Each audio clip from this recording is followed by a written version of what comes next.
we always start these proceedings with a prayer.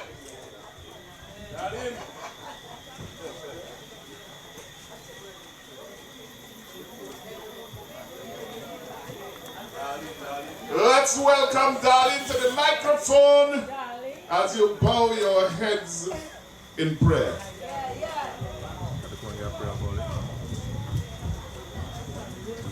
Pleasant good night. Heavenly Father, we come before your throne of grace tonight because you are God and there is none like unto you. We thank you for everything that you have done, all that you are doing, and all that you will continue to do. As we are about to begin this night's proceedings, we pray that you will be in the middle of us, O God. You will be with us, and everything that we do here tonight will be for your glory and for your honor. Pray for our leaders, O God, and that we take full charge and control. Have your way in Jesus' name, I pray. Amen. Amen. Amen. Well, and you all stand at attention. You know what comes next is the national anthem. Hail, Grenada, land of ours, we pledge ourselves to thee. Heads, hearts, and hands in unity to reach our destiny. Ever conscious of the God, being proud of our heritage, may we with faith and courage aspire, build, and advance as one people, one family. God bless our nation. Yes. Well, we fix up. We good? Yes, let me say a special welcome and thanks to Bishop Esther Baptiste, General Overseer of the International Pentecostal Assembly, Grenada District, Senior Pastor, House of Prayer Sanctuary, Madigras, International Pentecostal Church. That's right here. Yeah, we want to thank them very much for accommodating us tonight. Give them a round of applause, brothers and sisters.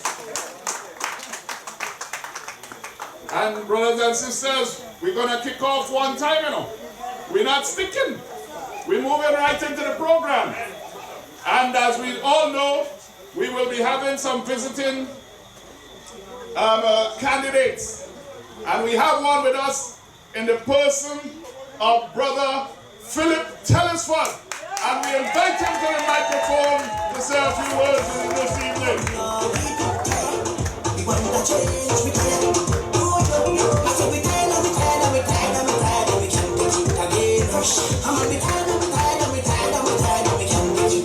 So you're moving forward, forward, forward, move the country forward, forward, forward, NDC, forward, forward, forward. Thank you, Mr. Chairman. Good evening to Brother Nazenberg, past political leader of the NDC, Brother Ron Redhead, the candidate for St. George's Northeast, members of the campaign committee, campaign chair, people for both campaigns, members, well-wishers, residents of Madigras and surrounding areas. A hearty good night, good evening to you all. Good evening to you all. That sounds better. You know, in the NDC, we are alive and well, aren't we? All right. So we want to feel the electricity. Let the current flow to us. You know, the speakers, when they come, when your speakers come, they expect you to listen. They expect you to cheer them on and not carry on your own conversation because it distracts them. And when you want your speakers to deliver, you have a responsibility to give them that electricity because sometimes we distract them. Amen? All right, so let us get back into the meeting. Ladies and gentlemen, I stand this evening on what I consider to be hallowed ground. And the reason is not only because I stand on the property of a church of which I bear firm association with, but because I was born and I grew for 7 years in these parts, in Madigras. So for 7 years, I grew as a child, feeling the cool breeze, jogging cane in the cane field, going with my father to the mountain. And let me fast forward a bit, because after we left Madigras and we went down to St. Paul's to live, we still continue up until this day to have mountain lands. And my brother lives not too far away from these parts. And so for many, many years, I traveled these parts either with a cow in hand, or a cutlass in hand, or water boots in feet, with my father early morning, 4 o'clock, while the residents are asleep. We leave St. Paul's to come up here with a cow, because we cannot afford to allow the traffic to be interrupted with two people, a little boy and his father traveling with a cow. But why am I saying this evening? Because you might say this is irrelevant to a political camp. I am saying this to say that I come from the very bowels of this community. We represent the very soul, the very heartbeat of the Grenadian population. So when they step on our toes, and when they abandon agriculture, it pains us to the core. And that is why we are able to stand today. Because agriculture is what sent us to school, so that we were able to have a proper education and become respectable men and women in society.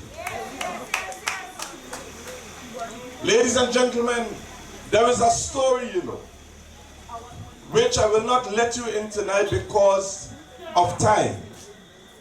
As we speak this evening, I have a meeting that is in progress at Montjoly. But I want to say to us, this Madigras is a very important village in the Grenada economic sphere or landscape. I remember the days when truckloads of fruits, vegetables and ground provision left the portals of the Madigras mountain and went to St. George's to deliver and to the marketing board. And these same fruits and vegetables ended up in our neighboring Caribbean countries, especially Trinidad.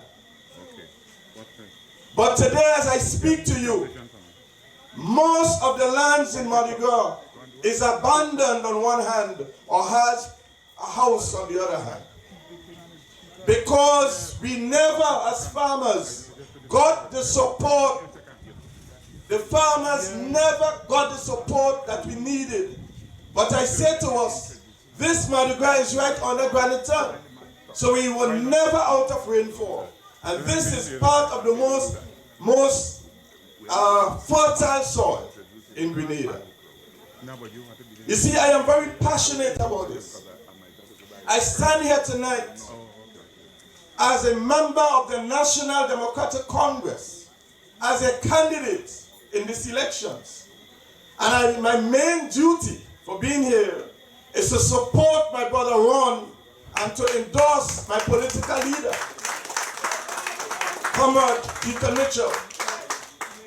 You see, I can wholeheartedly support them because we are firstly united, we are strong, and we are ready to govern this land. This is the strongest. I make no apology for saying that.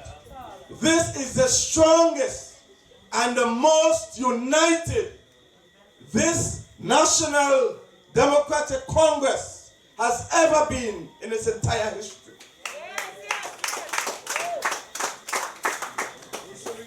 I also want to say, this is the most ready a group of professionals have ever been to take over the reins of power in this island. The most ready. So they're going to come out with a set of old talk. They're going to come out with a set of negative news, fake news as it were. Look out for it, it's coming this weekend. It's going to come. But we must stand firm behind the candidates that represent us and that is going to represent us in the House of Parliament. We must stand firmly.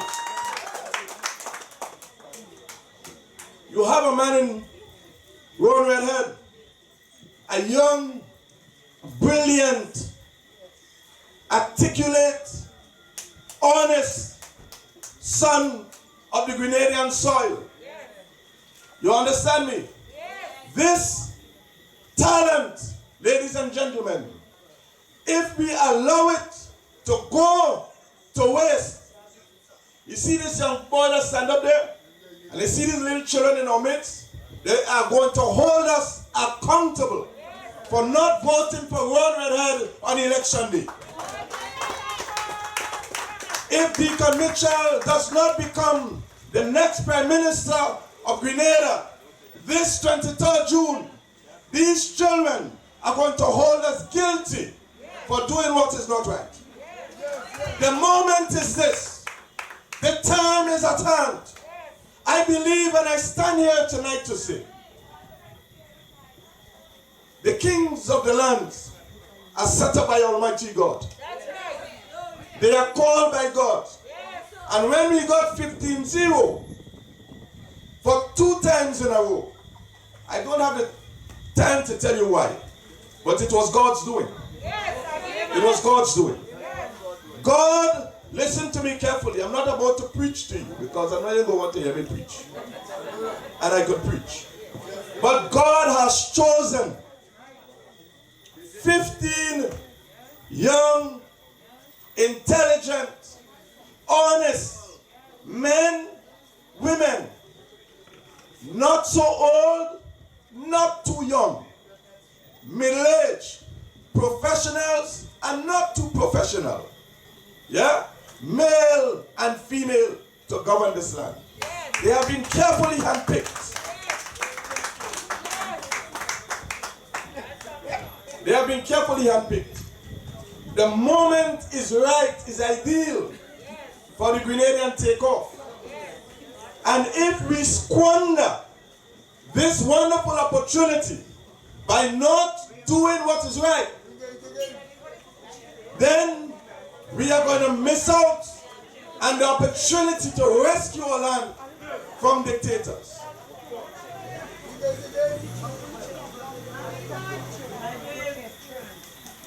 Ladies and gentlemen, the National Democratic Congress is going to invest in the proper equipment, to ensure that agriculture becomes easy, becomes exciting, and becomes financially rewarding to our farmers. That's what the NDC is going to do. That's right. Ladies and gentlemen, in 2004, we had a hurricane in Grenada. And when that hurricane struck, St. Vincent, our neighbor, was able to ship boatloads of ground provision, fruits and vegetables to feed this population. A couple of years ago, St. Vincent had a volcano that interrupted its agricultural production, and they in turn needed help by way of ground provision, fruits and vegetables. Grenada, who was afforded, Grenada as a small island state, who benefited in 2004 from the spoils of St. Vincent was not able to assist St. Vincent in the similar way simply because as a government we failed to support the agricultural sector.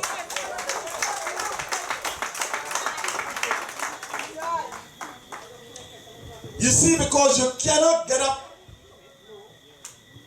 in the morning and plant and reap tomorrow. It's a process. It calls for careful planning and implementation in order to have excess food supply. But as a government, we failed to do what was right.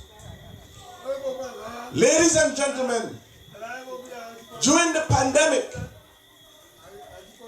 we lined up in long queues at the supermarket, waiting to buy, to purchase imported food.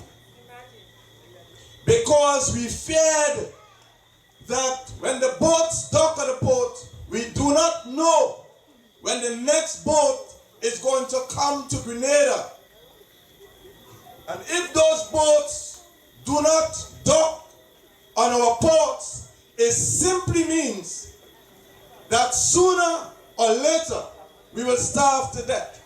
So Grenadians rushed to the supermarket and panicked to save themselves because they feared starvation. A caring government will ensure that there is food supply for its population, but it requires planning. Ladies and gentlemen, I stand on a platform of the National Democratic Congress in support of our political leader, Brother Deacon Mitchell. The question is, why would you support Brother Deacon Mitchell when the government of the day is offering concrete roads and more concrete roads and debushing and more debushing? I, Philip Telesford, stand here to say this evening, I support Brother Deacon Mitchell because he is a man of vision.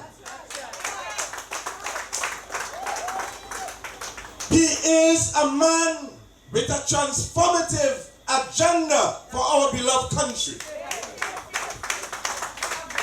He is a man that will deliver. He is a man that will ensure that our agricultural sector is rehabilitated and that villages like Madigras, surrounding areas, will benefit immensely from such a government. Ladies and gentlemen, change is coming. Help is here. Help is on its way. Help is on its way. You have a group of competent, energetic, capable people who have combined their skills, abilities, and talents, who are united in mind and focus and ready to transform this country. And in this regard, I stand here this evening to ask of you very humbly, because we believe that your vote is something that does not belong to us. We believe that your vote is sacred. And when you give us your vote, it represents something. It means that when you vote for us, we have to do something. We must react. In other words, when you vote for us, the things that we say we are going to do, we must do it. Your vote is sacred. And so, with the humblest of mind, I stand here this evening to ask of you for this upcoming elections to vote for Ron Redhead for St. George's Northeast. and vote for brother and comrade leader, Brother Deacon Mitchell for St. David. Forward to the NDC. Forward to the NDC. Long live the National Democratic Congress. I said long live the National Democratic Congress. We shall win the elections. We shall win the elections. We shall defeat them at the polls. Forward ever. Long live the National Democratic Congress. Thank you very much.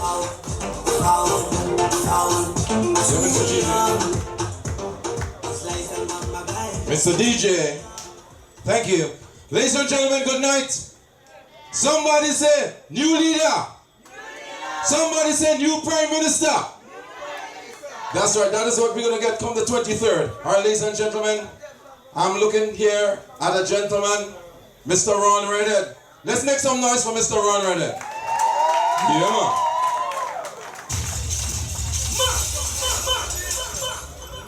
Ladies and gentlemen, we have a next gentleman here, a veteran, Mr. Jocelyn Whiteman. He is here. Make some noise for Mr. Joss as well.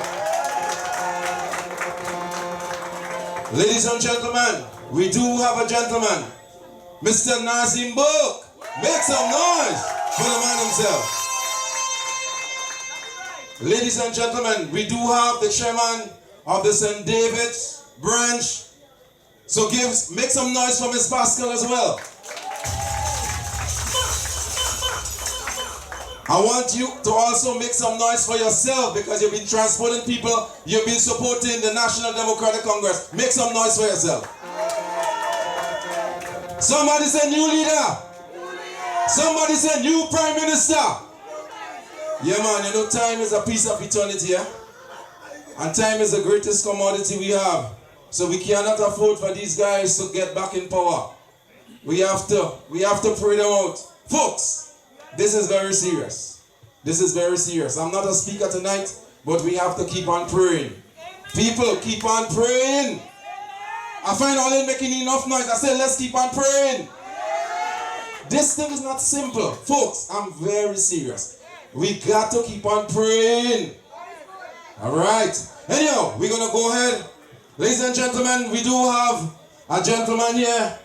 A man who's been in government before, and you all know him. Very nice man indeed. Ladies and gentlemen, give it up for Mr. Jocelyn Whiteman.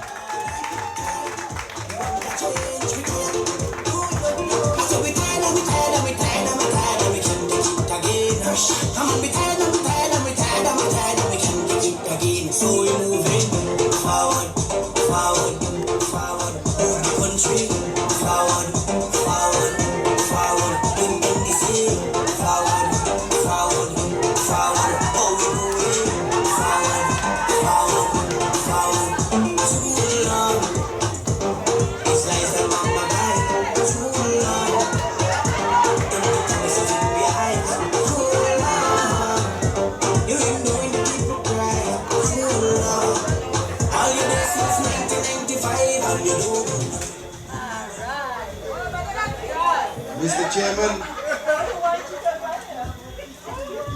Mr. Chairman, I'm not sure if the political leader is here yet. Mr. Political Leader, former Minister of Finance, Mr. Nazim Buck, my colleagues, other colleagues on the platform, brothers and sisters of Madigras. My name, as you have heard, is Jocelyn Whiteman. There was a time when I spent an awful lot of my time here in Madigras, walking up and down. In fact, I have made lots and lots of friends in this area. But of course, since the passing of my dear partner for some 65 years, I tend to travel a lot. So I don't find the time to come by as I used to. All my children, with the exception of one, is outside. So I spend a lot of time with them. I want to tell you first of all that I was the General Secretary of the new National Party for a number of years. Not only was I the General Secretary, but I was also a Minister of Government, and I ran the Ministry of Agriculture, Lands, Forestry, and Fisheries. I ran the Ministry of Tourism and Civil Aviation. Apart from that, I ran the Ministry of Implementation. Something else, I can't remember it all. But in addition to that, I spent 2 terms in London as the Grenada High Commissioner to the Court of St. James's. I was the very first ambassador to China. Ladies and gentlemen, you know, I'm telling you all this because the senior citizens would know, but the young people wouldn't know me at all. Tonight I'm here to endorse the candidacy once again of Brother Dickon Mitchell. Ladies and gentlemen, I want to let you know that the current Prime Minister is a fake. I will say that again. The present Prime Minister is a fake. And in fact, let me say that I never thought I would live to see the day when the Prime Minister would be begging. And you know, it's rather surprising. But what you sow, that's what you reap. I can recall some time ago, it was said that one of the new members of the NDC, Mr. Terry Forrester, he spoke of unmasking the maskman. Dr. Mitchell needs to be unmasked. And I tell you something, if any one person knows Dr. Mitchell, it's Jocelyn Whiteman. I tell you what, in 1984, when the new National Party was formed, we had a support group in London. And of course, when they were having the very first convention, they hadn't funds to send 2 persons. At the time, I was working for the American Life Insurance Company as a manager in London. And I said to the support group, I will give you 2 tickets. And I gave them 2 tickets to send a gentleman, Mr. Raphael Cruikshank, and one Mr. St. Paul's from Guav to the very first convention. Ladies and gentlemen, not only that, but when Dr. Mitchell received an invitation to go to Paris, to the EDU, the European Democrat Union meeting, where Jacques Chirac was the mayor of Paris. Again, the new National Party hadn't money to send someone.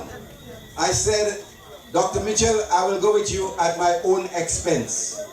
We arrived in London, and Dr. Mitchell hadn't a visit to Paris, so he couldn't go the same evening. Ladies and gentlemen, I was able to keep the French embassy opened late to get him the visit so he can travel the following morning. I'm telling you all this to say, or to show you how ungrateful Dr. Mitchell is.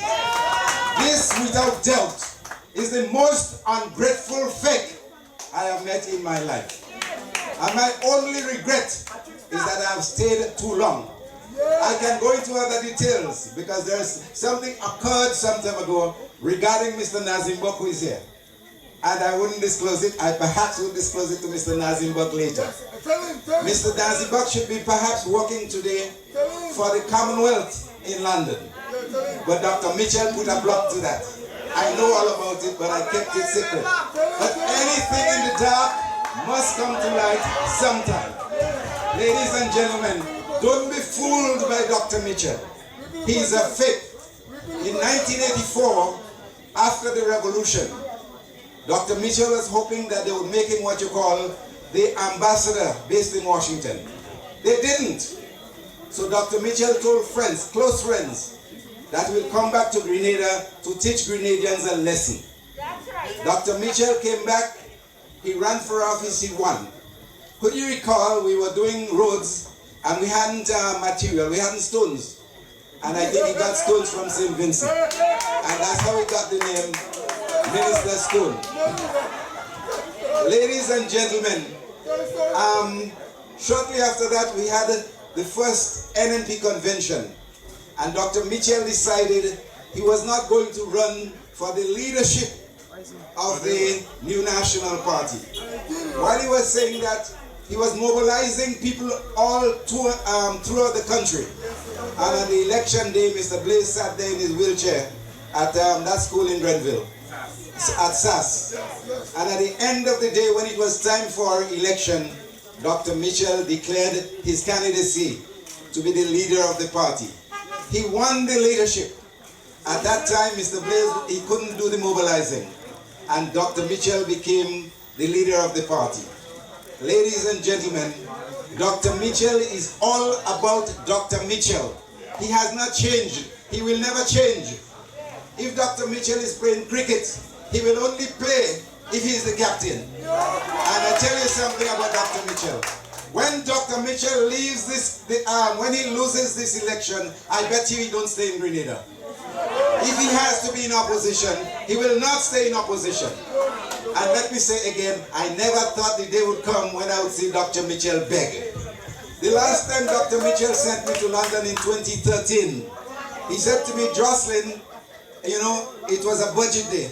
And in a very arrogant voice, he asked me to meet him in a little office where he was having a press conference. And all he said to me, Joss, I'm sending you to London, no housing allowance, no entertainment allowance, and no what you call, whatever it was. But there was 3 things that he did not give me. And I'm 100% sure that was not a cabinet decision. Ladies and gentlemen, the new National Party, we call it a party, but it's Dr. Mitchell Party. I hear people saying, I'm voting for the NNP because it is me party. That is dotishness. It is not your party, it is Dr. Mitchell Party. I can tell you, Dr. Mitchell has with him in government a number of rubber stamps. He takes no advice, and it's time that we put Dr. Mitchell to rest. Ladies and gentlemen, as far as Dr. Mitchell is concerned, he will sell his own mother to win this election. And I tell you why. You see, ladies and gentlemen, Dr. Mitchell is being protected by the system. He has what you call parliamentary immunity. So like Trump, they can't touch him as long as he's in parliament. He's now 75. If he has another term, he'll be 80. And you know how long these cases and things like that take to come forward. So Dr. Mitchell wants another term to protect himself. You see, ladies and gentlemen, Dr. Mitchell being what you call a statistician, he is very good at figures. And anything he's going to do, he calculates how he, Dr. Mitchell, will benefit. And if he'd benefit, then he takes that decision. Ladies and gentlemen, you know, Dr. Mitchell has to go. That's right. And when we're voting, we're not voting for ourselves.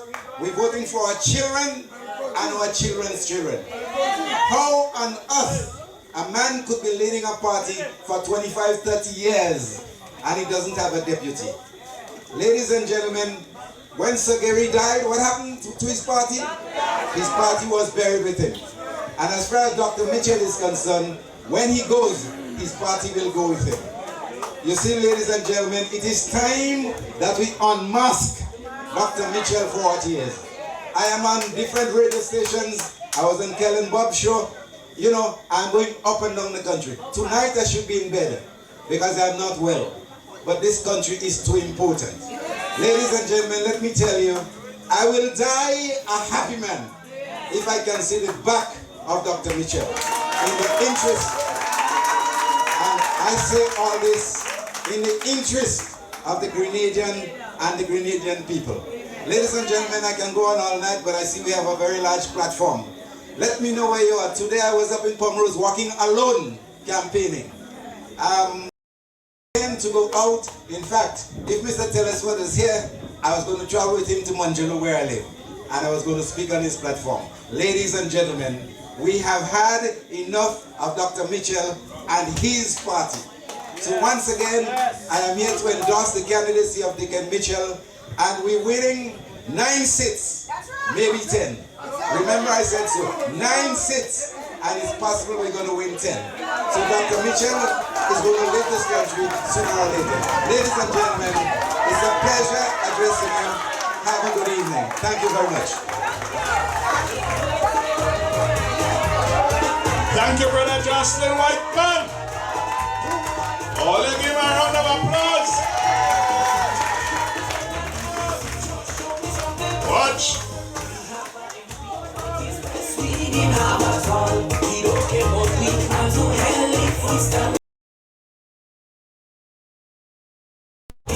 Brothers and sisters, let me make Brother Jocelyn Whiteman a happy man now. Let me make him a happy man. To make him a happy man, we know what we have to go and do on June 23rd. And watch me, I'm never tired telling all you yet. June 23rd, you get up 4:30 in the morning. And you call your neighbor. And you tell your neighbor, we going and vote. You're not going by yourself. You're going with your neighbor. You understand? We go in and vote. And when we go in the booth, we put in our mark by the heart. Are you with me? Where we put in the mark? Heart. Yes. And then when you come out the booth, you put a broad smile on your face because you would have contributed to the change that Grenada is going to see on June 23rd, brothers and sisters. And so, I'm not sticking, I bring it to the microphone. I bring into the microphone a gentleman who is a powerful, powerful speaker. A man who has graced this stage over the years. And he will come to bring a word this evening. Put your hands together for Pastor Brian James.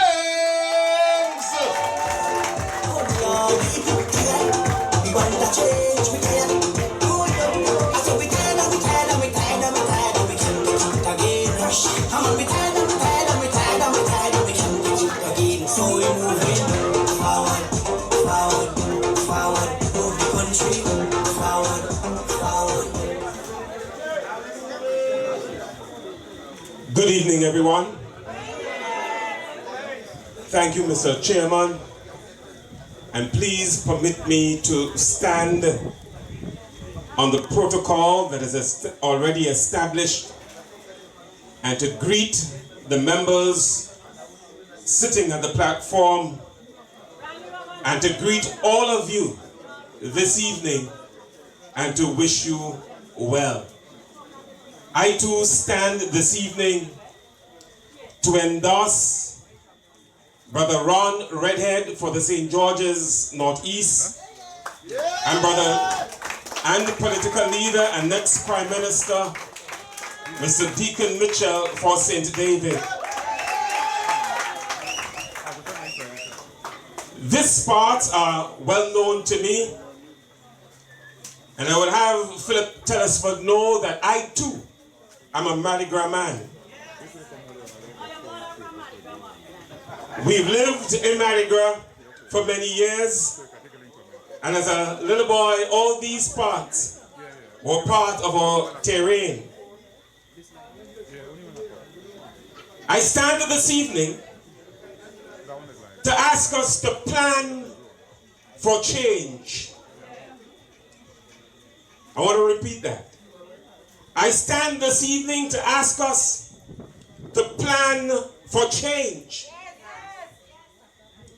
Change is necessary, and it is necessary for the continuous improvement of our people, the continuous improvement for our products, the continuous improvement for our services and performances.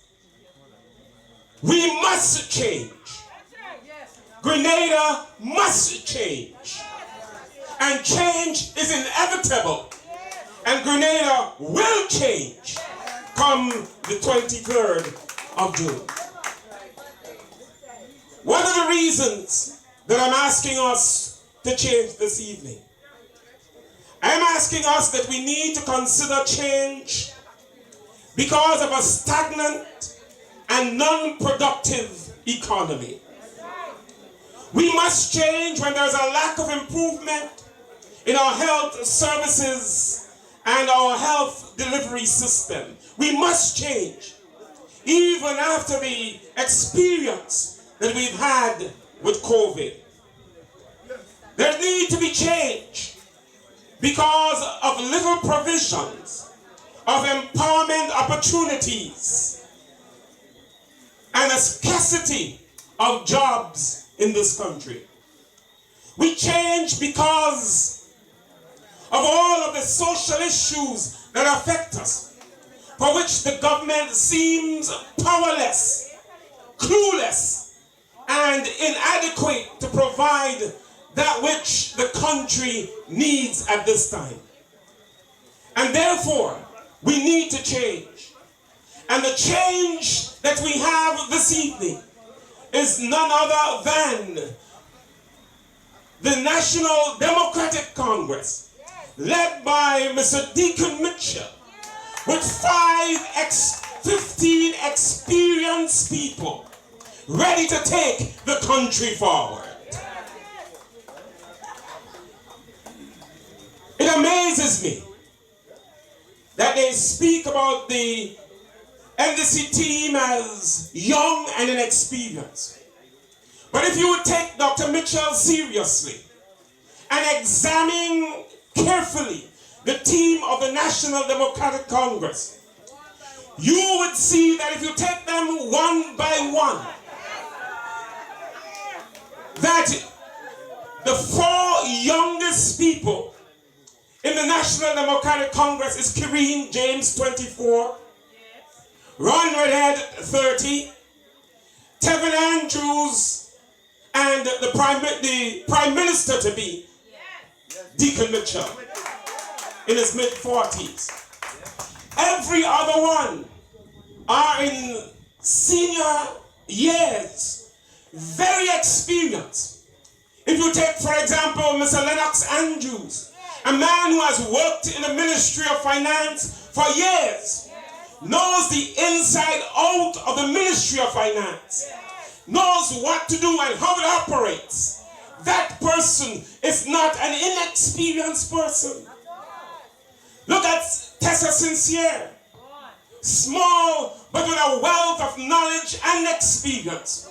One who has come from humble circumstances to reach the place of teaching in a university of high caliber.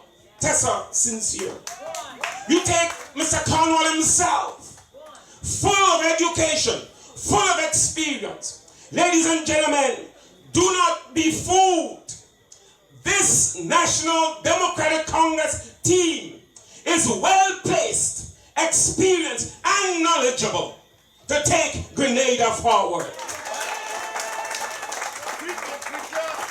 And we change because we have a leader that is astute, a leader that is diligent, a leader that is intelligent, a leader that knows how to win. And that's not my words, that's Dr. Mitchell's words. And therefore, we rally with the National Democratic Congress. And we will bring change to Grenada. Ladies and gentlemen, we need to change because this country owes all of us a living. We were born here. Most of us would never travel. Others would travel and come back. And even those who travel and stay long will come back. And so this country owes us a living. And it is in this country that we need to find health. And therefore, our health system must be upgraded. We cannot live on the promises of good health when there is no health. This system must be changed. You see, our country has suffered too long. All of us who live here want to ensure that if we for some reason falls sick, that there is a place where we can go or be taken to. And there are those who are equipped, well educated, knowledgeable, properly equipped with all of the facilities necessary to bring us back to good health. I believe that health is our number one priority. And it's a shame to any government who fails to provide adequate health facilities for its citizens. It is a shame when those who do not have it have to remain in the dilapidated condition, take whatever is given, and remain here and suffer the consequences. Yesterday, I had a conversation with a young lady. And I want to say to all of us, when you meet those who support the NMP and they are campaigning, don't quarrel with them. Don't fight with them. Engage them in good civil conversation. And so I met a young lady and she was full of bile on both arms.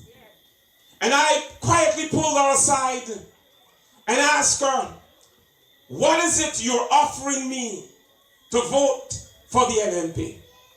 She did not have an answer.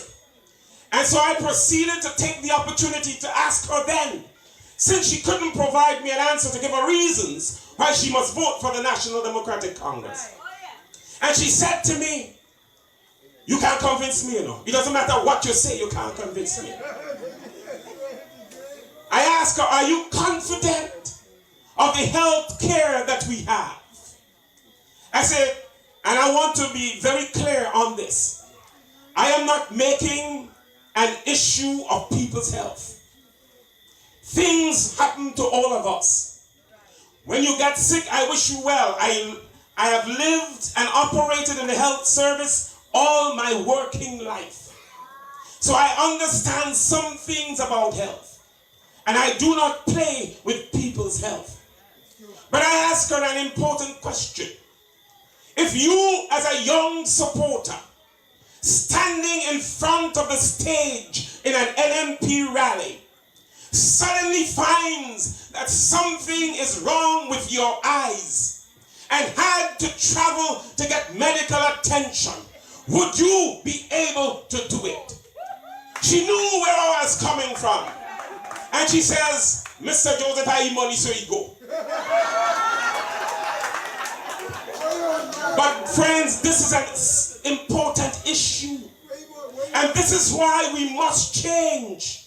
Because this country owes us a living, and it owes us good health.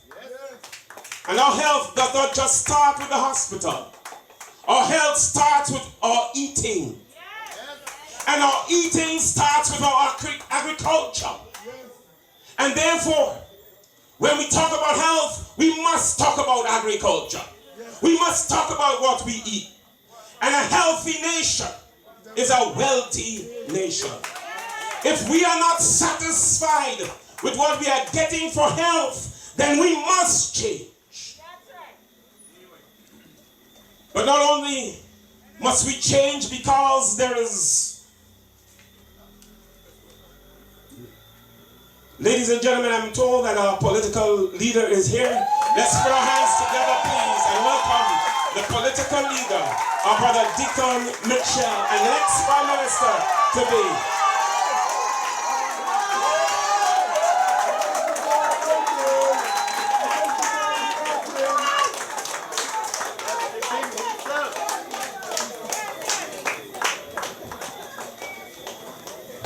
Welcome, sir.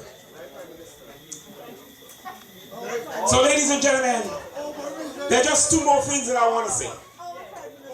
We were talking about giving the arguments for change. So health is one. The next thing that we must, why we have to change, is because of empowerment. Empowerment. Allowing your people, especially the young people, the opportunity to develop talents and skills that will be able to take them forward. Any country that continuously increases its safety net is not a progressing country. If you are progressing and your country is getting richer, it means less people will enter the safety net and most people will be able to take care of themselves. There is a tremendous lack of training skills in this country. There's a tremendous lack of empowerment of our young people in this country. And it is an indictment against a government who has stayed so long in office, boast about so much thing, and has prepared so very little for their countrymen. It's a shame on them. And when it comes to that point, ladies and gentlemen, when they fail to provide the empowerment the country needs, then it's a time for change. And finally, we must change. Grenada has to change. When there is little job creation in this country, when our young people and others has to fight so hard to make a living, when the minister becomes the road gang picker, when the minister's office becomes the employment agency, we must change, because there has to be a greater provision of jobs for this country and for the people in this land. Because don't forget, Grenada owes all of us a living. And we're going to live right here. And that's what gives me the confidence tonight to stand on this ground. Because I have heard from the National Democratic Congress. You have heard from the National Democratic Congress. It is not going to be a que sera kind of development. Our political leader has made it clear that this country will move forward in a planned and structured manner. We are assured that this country shall move forward in a manner that enables all of us to progress. And therefore, as I leave tonight, there is only one step we must take towards that change. One step. When that step is taken, then we are going to take all the other steps that are necessary. When that one step is taken, we will set and clarify our project goals. When that one step is taken, we will set up our targets, set our goals to meet our targets.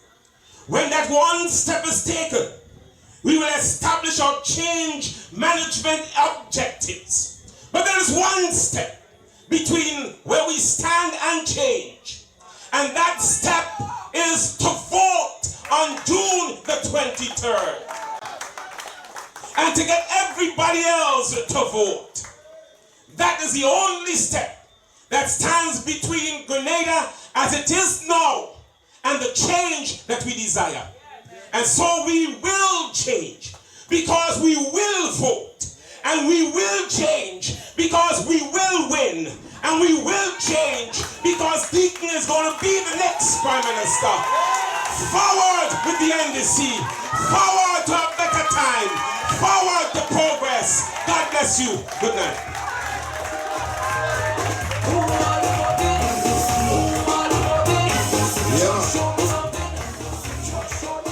Ladies and gentlemen, with that quality of speaking and articulation, you have to make some more noise for the man himself. Make some noise!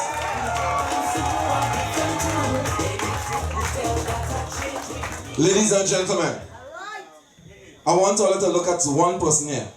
I mean, we recognize everybody else, yeah? We recognize everybody else. But I want all to look at one person here. Who all you think? I mean, look at...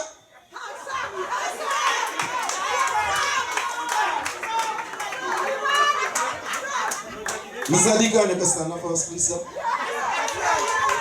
All you. I mean, I can't say nothing. All you know what I can say. All you know what I'm about to say. This is what a Prime Minister should look like.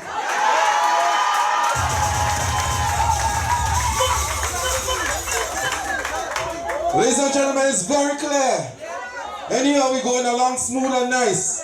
And I want us to unite and keep on praying. Ladies and gentlemen, we do have some very intelligent people who have a good heart for Grenada to make sure Grenada go forward. And I know you out there, you want Grenada to go forward as well, yeah?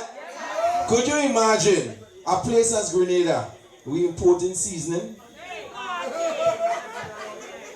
I want all to pause on it a little bit. Seasoning. Seasoning we importing it. This is why priority will be given to agro-processing.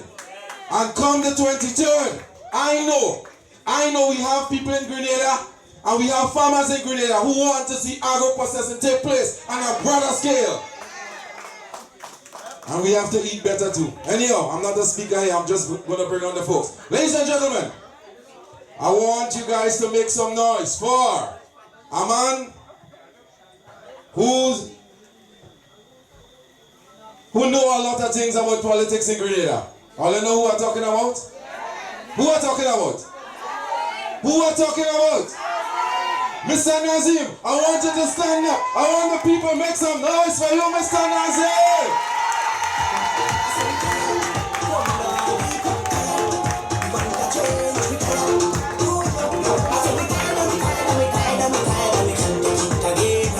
I'm retired, we can't take it again. So we're moving forward, move the country. Thank you very much. Thank you very much, Mr. Chairman. Our political leader, Brother Deacon Mitchell, the next Prime Minister of Grenada,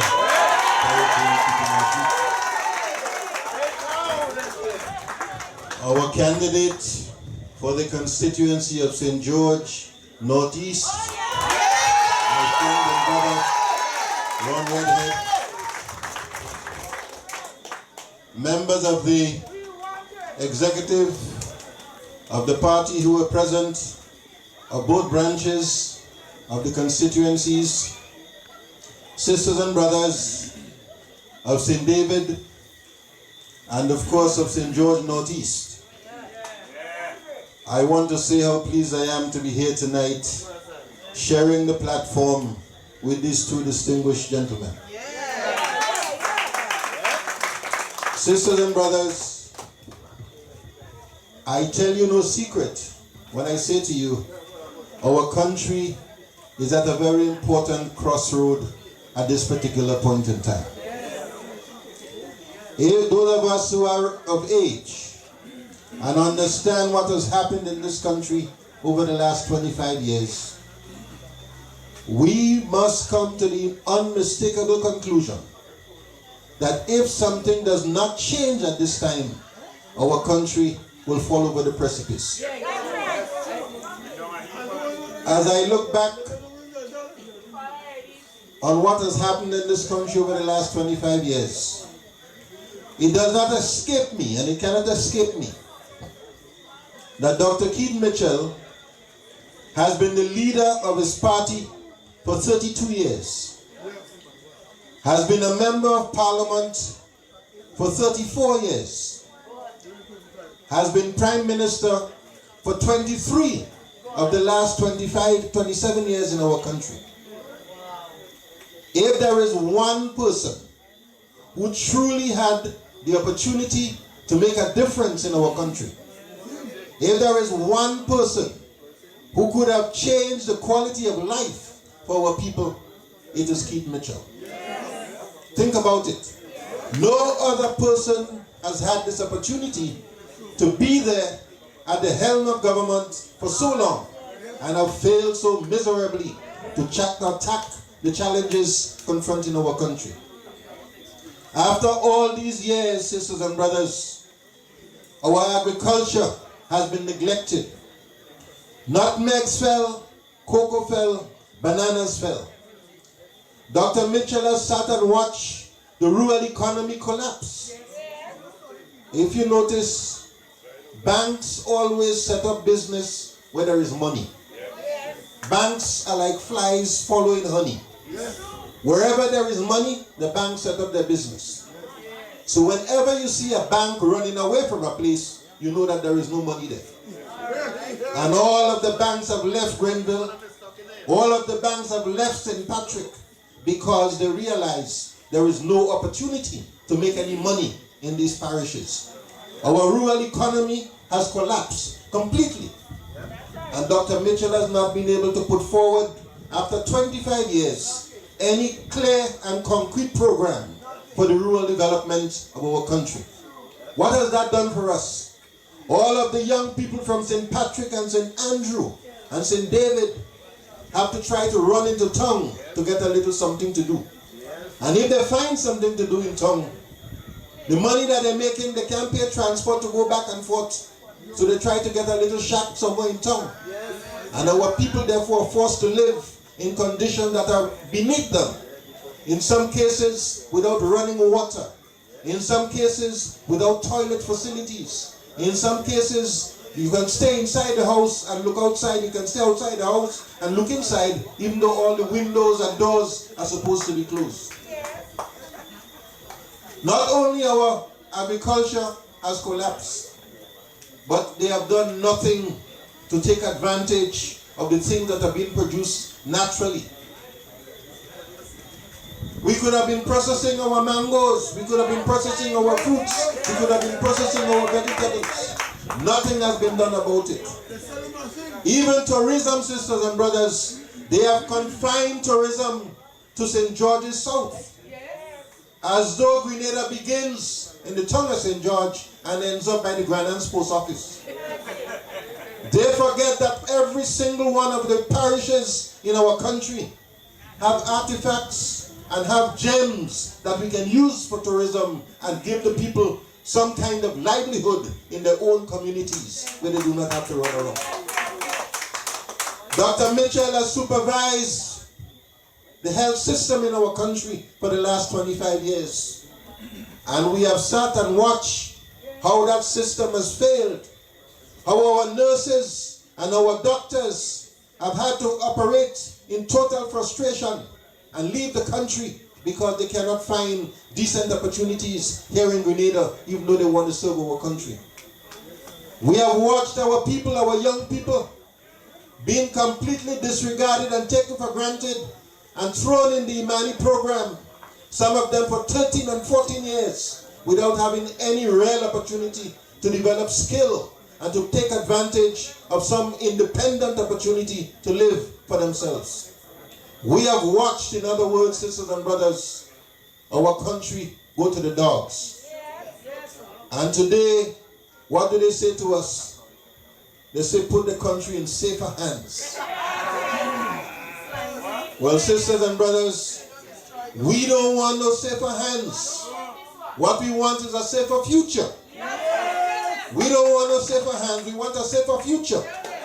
And if you want a safer future, you must use your safe hands to vote them out on June 23rd so that you can ensure that you put the country on a path of transformation and change for the betterment of our people. That is why, sisters and brothers, I can stand here tonight in absolute confidence and say to you, I endorse Brother Deacon Mitchell as the next Prime Minister of our country. That is why I can stand here tonight and say with confidence, I endorse Brother Ron Redhead as the next Member of Parliament for the constituency of St. George Northeast. You see, sisters and brothers, what they want to do is employ scare tactics.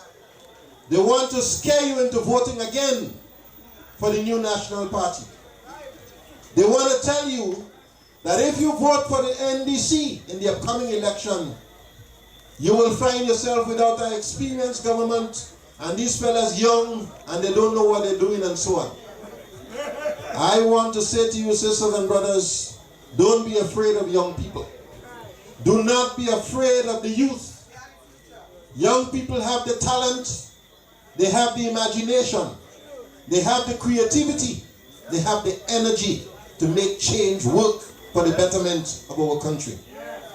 If you want to know if these fellas have imagination, just look what they're doing with Pokit Mitchell, and the statements he's making. By the time he open his mouth, them fellas flip it. And he running for cover. So that what you see now, a man turn Bazudi and saying, wait the day and the day and the day. And you're not even quite sure what it is he's trying to say. I met a young lady. She said, I'm hearing everybody saying, wait the day. What do you mean by that? You see, she understands English. I had to say to her, he was asking, where were they? And then she understood. But sisters and brothers, these fellas have shown us that they can make a difference in short order. Not only the creativity that they're bringing to the table, but the speed with which they are acting to make things happen and to turn a disadvantage into an advantage. And that is what we want. That's what change is about. That's what transformation is about. It is about being prepared to move outside the box, being prepared to move outside of what we are experiencing now to realize the possibilities. And in order to do that, you have to have vision. Sometimes we hear the word vision being used. Vision is not a magic word, you know. You know what vision means? Vision means the ability, the capacity to see opportunities when nobody else can see them. That's all it is. The ability to spot opportunities when nobody else can see them. So if Dr. Mitchell cannot see the possibility to build a new hospital and what it's going to do for Grenada, if he cannot see the possibility of ending poverty in our country, if he cannot see the possibility of training our young people so that they will have skills where they can support themselves, if he cannot see the possibility of providing opportunities for the young people to move away from the Imani program and into something more independent and self-reliance for them, we cannot blame him if he doesn't have the vision. All that we can say is, if you don't have the vision, step aside and let somebody else run the program. Step aside. And so, sisters and brothers, tonight is not my night for any long speeches. I just want to say to you that the country has managed, the National Democratic Congress has managed to put together a young team, young, dynamic team of exceptional professionals. Each and every one of them is accomplished in his own field. Each and every one of them. They have shown that they do not only have the desire to make a difference in the country, but they have the capacity to do so. And tonight we must applaud them for showing the courage to step forward at a time when the country needs them. When your country calls you, not everybody step forward. Public service is not easy. Sometimes you get criticized for things that you didn't do. Sometimes you get lied on. Sometimes you get all kind of blame for all kind of things. Many of these young men and women could be making a lot of money away from politics, could be living peacefully and quietly outside of politics. They understand they're going to get blows when they get involved in politics, but they have made the decision. We are prepared to pay that price for the service of our country, and we must salute them and congratulate them. And so, sisters and brothers, I want to close by saying to you, we have a very important day coming ahead of us, June 23rd. On that day, you will have the only opportunity in the next 5 years to decide who is going to govern our country. In the next 5 years, this day will be the only day when you get to choose who will run our country. And the choice is clear. Because the choice is between a leader and a ruler. I always like to say these are two different type of people. Anybody could rule. If you give a man a cutlass, he could rule. Because all he tell you is, listen, go so. And if you ain't go so, he put the cutlass and you have to run so. Because rulers rule by fear. Rulers rule by intimidation. Rulers rule by reward and punishment. That's the tactic that they use.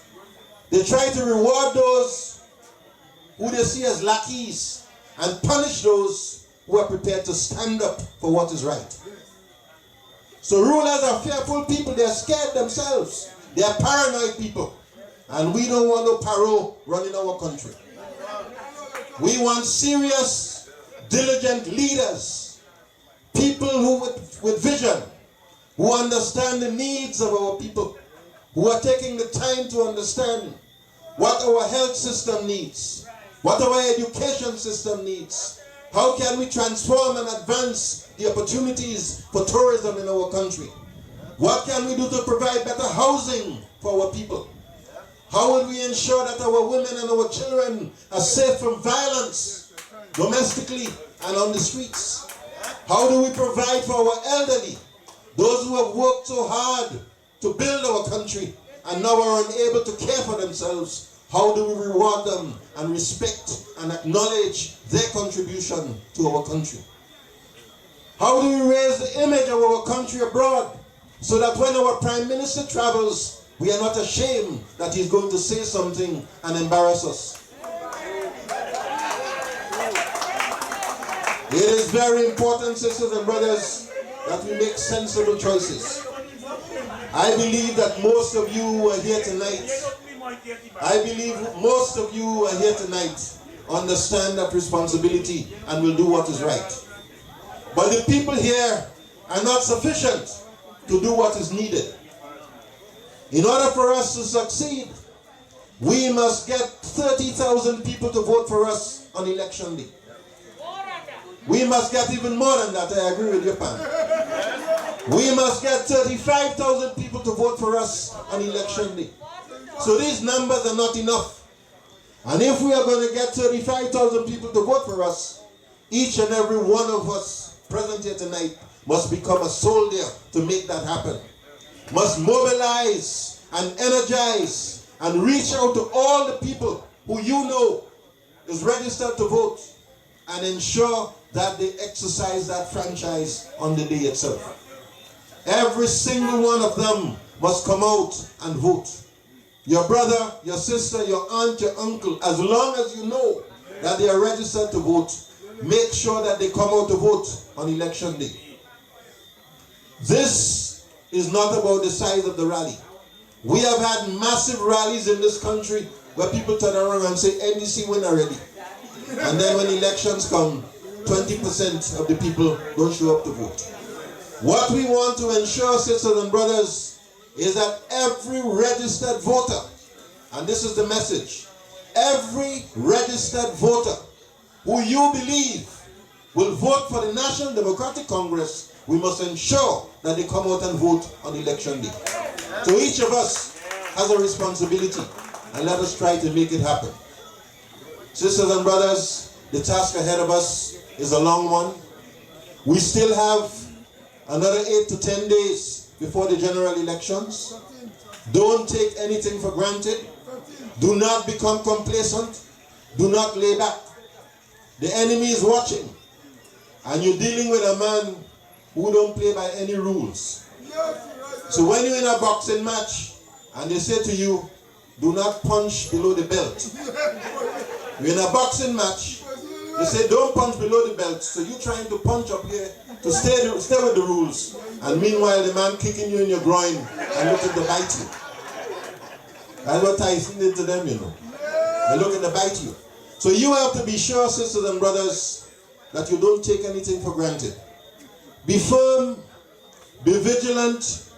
Do not condemn anyone that you happen to know is an NNP supporter. Many of these persons are simply confused. Many of them do not understand that they have more power in their hands than they really believe. Many of them do not realize that all we need in our country are leaders who are prepared to do what is in the best interest of our people. And so even if, as Brian was pointing out, even if you meet persons who are supportive, explain to them there's another way, there's a better way. And if you work with the National Democratic Congress, your life will be better, your family's life will be better, and Grenada will be better for it. So sisters and brothers, thank you for hearing us. I just want to say once again, let us give Brother Deacon Mitchell and his team all the support that they need, not just here, but throughout Grenada. Reach out and get the message. Grenada can do better. Grenada deserves better. Grenada can do better under a National Democratic Congress government led by Deacon Mitchell as Prime Minister. Thank you very much. May God bless you all. Thank you very much. Our former political leader has a birthday. Still relevant, you know. Still relevant, brothers and sisters. Still relevant. Yeah. And you don't have to tell us that, you know. You don't have to move like Specky and say he's still relevant. The man just relevant to the times. Watch the amount of bright people we have in this party. You know, people who is just, and you know, just inspire us to be so much more. How we could be looking for so much less, brothers and sisters, is worrying, you know. The mediocrity and the less than mediocrity that we accept in leadership in Grenada. We need to stop that, brothers and sisters. We have so many good people who could take us to another place. And we leave them on the side and you hear people talking a sort of foolishness. Hey, we're drawing a line in the sand. June 23rd, all that going to change. We're changing that. It's time that we raise the nose of Grenada, Carriacou, and Pinimartinique. And it's up to us, brothers and sisters, because we're seeing what's happening to us with these guys in office. All about themselves and not about us. Imagine a man coming to talk about one for the road. Well, who benefited from one for the road? He want one for the road. What Grenada getting? What Grenada getting? Grenada ain't getting nothing, brothers and sisters. He getting one for the road. We ain't going through that. We ain't going through that. 99 days for the thief. June 23rd for the watchman. June 23rd for the watchman. We're not going down so. What I say we're not going down so. So watch, I hear all the watch. Next rally, I want to see all your card, you know. I want to know you register inside the place. Asking for it, you know. And you better walk with your card, you know, and wave it. I want to see that. Because we're not going down so. We can't go down so, brothers and sisters. So hey, watch, let me not stick here, you know, I just get vexed. We're not sticking. All you put all your hands together and bring to the microphone the Deputy Political Leader of the National Democratic Congress, Brother Adrian Thomas.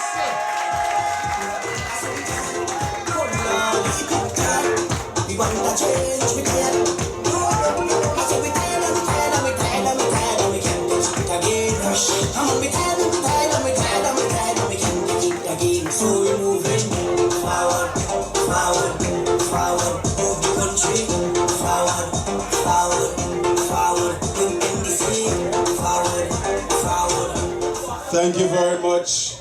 Thank you very much, Mr. DJ. And thank you very much, Randall. Good evening, people of Madigras. How are you doing? You ready for June the 23rd? Well, I just come from 4 Roads in St. George, in the town of St. George. And as I started to speak, a gentleman had to come with a big umbrella over my head because we were in the open. So the rain, the blessings was falling on me down there, and I brought it up here. So excuse me tonight. First of all, let me recognize the political leader of the National Democratic Congress and the next Prime Minister, Comrade Deacon Mitchell.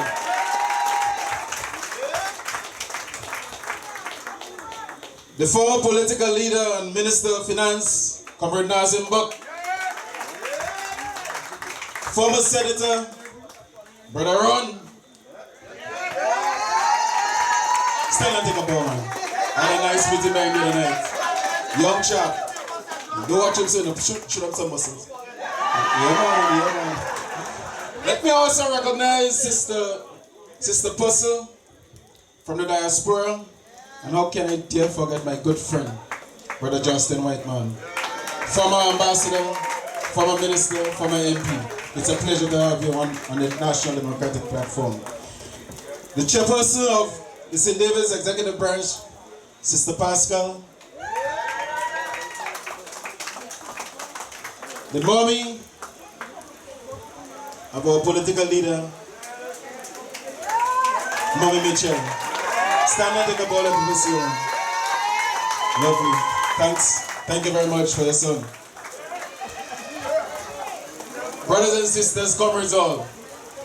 I also want to say good night to all the people listening on the verandas and all the people listening in the drawing room tonight. And we cannot forget the people who are listening online. As I said, I just come from the town of St. George, and I would not be long because I can see the weather and I know we want to hear the political leader. But brothers and sisters, I want to share with you for 2 minutes my experience in the town of St. George. We got there Minister 7 to start this meeting, and we were faced with a level of resistance that no one expects in this civilized world. Music was blasted loud, deliberately. Vehicles was parked where we were supposed to have the meeting, deliberately. The vehicle moved out just before we start, and I took position to start the meeting right there. And the vehicle came back and indicated to come and park right there. So I moved away for the vehicle to park, and when I moved away, the officer told him, well, he can't park there. So this is the kind of resistance we got in the town of St. George, my brothers and sisters. And when we were supposed to get the current, we went inside to get the current, and we saw the green posters plastered all over the wall, and the gentleman said, well, I'm moving in a while, so we can't get the current. And we moved another place, and we couldn't get the current. And then we finally got the current way down the road, and we had to get some extension wires to run it up. But I say in all this to tell you, my brothers and sisters, despite what they do, they could jump high, they could jump low. Rain or sun, come June the 23rd, all of them will have to park and go. My brothers and sisters, I want to say kudos to these two gentlemen here. It is a joint meeting, and this is on the boundary. Northeast, St. George, and St. David. Comrade Naz and I used to have this joint meeting here, and it's always a pleasure. But I want to say tonight, my brothers and sisters, that I fully endorse those two comrades. I don't think the people of Madigras could have got anything better. My brothers and sisters, those two gentlemen have ideas for the development of this country that we have never seen before. I went to Northeast, my brothers and sisters, and the ideas that Ron has, but that constituency, I am sure, come June the 24th, he will be the individual that they will be elected in that constituency. And as far as I'm concerned, my brothers and sisters, I will not say no more about St. David, because I think St. David has already been declared.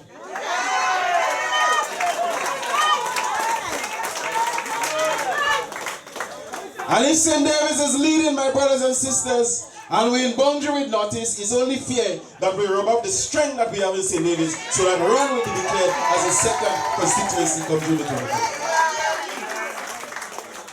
Brothers and sisters, these two guys had options. As a matter of fact, many of us drink Uncle Gary milk. Did you? All of us. I grew up in a home, my brothers and sisters. After the revolution, I had to hide and go and do my little CPE program, and go and do my little militia training, and go and do my little NYO meeting. But bet your bottom dollar, when I come back home, I had to go on what we used to call the big bed. This is a bed with 4 posts with a piece of thing on top of it there, my grandma bed. And each one of us, imagine I come from the revolutionary programs. Each one of us had to assembly on that bed, 9 of us in number. And each one of us was given a rosary. They could jump high, they could jump low. We voted for the National Democratic. And each one of us on that bed, my brothers and sisters, was given a rosary. And we had to, each one of us had to say 10 our Father and 10 Hail Mary for Uncle Gary. So when I say we drink Uncle Gary milk, my grandma didn't make a joke. So I'm saying that each one of these individuals could have joined, they had options. To join GLP, to join NNP, to join PLM, to join TGM, you name it. And we have some new political parties. But my brothers and sisters, like me and many others and Comrade Naz, and many of you here, when we examine the programs and policies of the National Democratic Congress, and when these men have a little decency and integrity in them, they had no option but to join the National Democratic Congress and offer themselves for this important office. This is the kind of qualities, my brothers and sisters, that these two gentlemen possess. And I have no doubt that they have made the right choice, the best choice. And so they are asking you to support them come June the 23rd. My brothers and sisters, this party has a rich history. And don't fool yourself. While you are convinced that this is the best party to transform this country, many of those NNPites, many of those guys who are forming other political parties, they are convinced that the National Democratic Congress has the best program for Grenada, Carriacou, and PT Martin. I have been holding discussions with these guys, my brothers and sisters, when we were rebuilding the party. We held meetings with all individuals, groups, political organizations, and they had one thing to say. We have to step up on our campaign. Because our policy agenda and our manifesto, election after election, my brothers and sisters, demonstrate that we have the kind of program that will move this country. My brothers and sisters, in 2008, we started some serious programs whereby the people were starting to feel the benefits until those guys and them disrupt the process. And Uncle Tilly and Uncle Naz and others, hey, you get Uncle one. Those guys and them we had to wrap up the session. But this time around, my brothers and sisters, after 10 years, after 9.5 years, of Keith and his gang destroying this country, deteriorating our health system, our agriculture sector goes to the ground. We will continue the process come June the 24th when this gentleman put on his suit and be the next Prime Minister of Grenada, Carriacou, and PT Martin. If they afraid suit, well, they're going to see suit in there. Brothers and sisters, I said to you I would not belong. But I must say that while we are going all over the place and talking about the development of agriculture and the revamping of marketing board, our health system, our education, we are discussing serious issues, my brothers and sisters. We are discussing issues that will change the life of our people. We are discussing issues that will transform our country. We are discussing issues so that we can rub shoulders with the countries that are developing in the region and the developed country in the world. That is what we believe is important, my brothers and sisters. And while we're going about discussing all those things, they're mobilizing the people and blocking all the buses and having big rallies. And they are talking about ice cream. They are talking about cake. And now they are talking about popcorn. So the next thing they're going to talk about is Coke. Did somebody say cocaine? No, I didn't talk about cocaine. You know, Coke, popcorn and Coke goes together. But my brothers and sisters, we cannot afford to let those guys talk about these trivial issues. And when Uncle Tilly was talking about accountability and transparency, they try to trivialize all these great ideas and principles that is still important in governing any country. They try to make it look like nothing, as if Uncle Tilly ain't know what he's talking about. But those are the guiding principles of the National Democratic Congress, and they are still relevant today. My brothers and sisters, what the NDC is offering is much more than ice cream and cake. I'm sure many of you here used to enjoy those things when you were 3 and 4 years and 5 years old. But tell them you're a big man and woman today, and what you want is stove, you want motor car, you want land, you want house. So this ice cream and cake, they could put that in their pipe and smoke it, because we ain't going on that road with them anymore. We want to see this is about serious matters, and if they're not prepared to discuss those serious issues, get themselves out of the way and make way for the National Democratic Congress under the leadership of Dickie Mitchell. My brothers and sisters,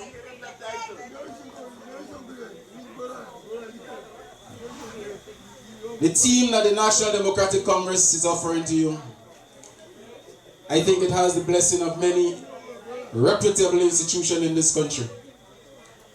I think the team has the blessing of important people who have analyzed elections throughout the Caribbean. I think that this team, my brothers and sisters, have the blessing of the senior citizens in this country and the young people in this country. I think the programs and the policies, the line of thinking of these young people, my brothers and sisters, has a lot to change this country and turn it around. A sense of hope to our young people, my brothers and sisters. The farmers in this country is looking forward to June the 23rd. The nurses, the doctors, the public servants, the pensioners, they all have a sense of hope, my brothers and sisters. And they are hoping that this team will get through on the 23rd of June. And to crown it off, my brothers and sisters, according to the voice and the action of the Prime Minister of this country, this team of NDC, my brothers and sisters, those comrades there, they are capable, they are full of experience, they are qualified, and they have what it takes to bring this country forward, my brothers and sisters. So you now have a responsibility. You now have a responsibility, my brothers and sisters, to help this team, to help Comrade Deacon, to help yourself, and make this election be a vote for yourself, for your country, for your community, for your children. We cannot continue voting for Kit Mitchell and a group of, and a gang of people who is prepared to thief as much as they can get from this country. My brothers and sisters, we cannot continue to be voting for Kit Mitchell to enrich himself.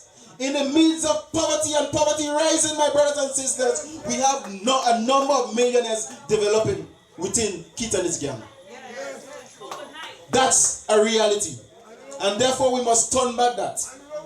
And if they feel that what we are offering is pie in the sky, well, tell them alone cannot enjoy the pie. We want every single Grenadian to enjoy the pie. And come June the 24th, the pie will be coming down for each one of us to get a piece of the pie.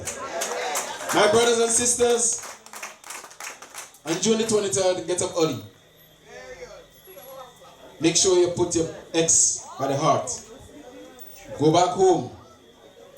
Those who are not working with the party, get on the phone. Call your friends. Call your neighbors. Ask them if they vote already. Don't let them procrastinate. Don't let them beat you around the bushes. Tell them you're bringing a transport for them right now. You'll be there in 5 minutes to take them to the pool.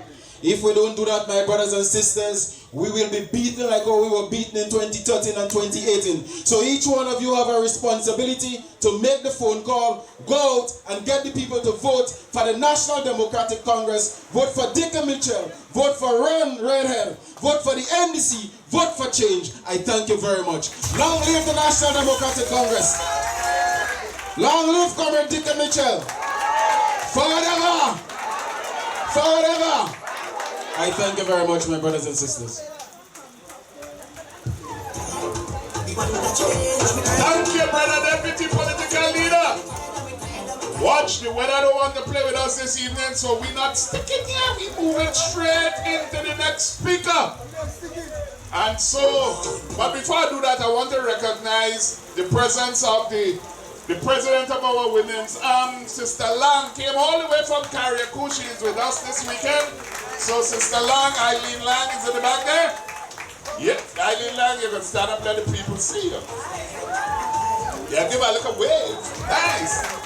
Only see the lady, she's in charge of the women's arm. Brothers and sisters, watch. I ain't staying long. Put all your hands together and bring to the microphone the next parliamentary representative for the constituency of St. George Northeast,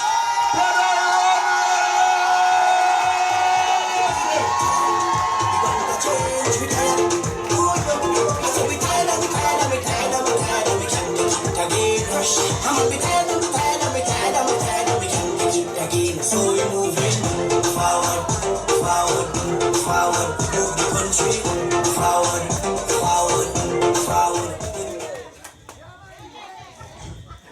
By your round of applause, and don't mind my voice, it means therefore that what the NDC have been speaking about, what the NDC have been doing over the last 6 months and a half is resonating with the people, and on June 23rd, we are going to be victorious here in Grenada. Brother Deacon Mitchell and the next Prime Minister and Member of Parliament for St. David, good night. Former political leader, Brother Nazim Burke, Deputy political leader, Brother Adrian Persuader Thomas, other members on the platform, other distinguished guests in the crowd. I don't want to call names, but I am seeing a number of them. Thank you very much for coming out in this joint meeting.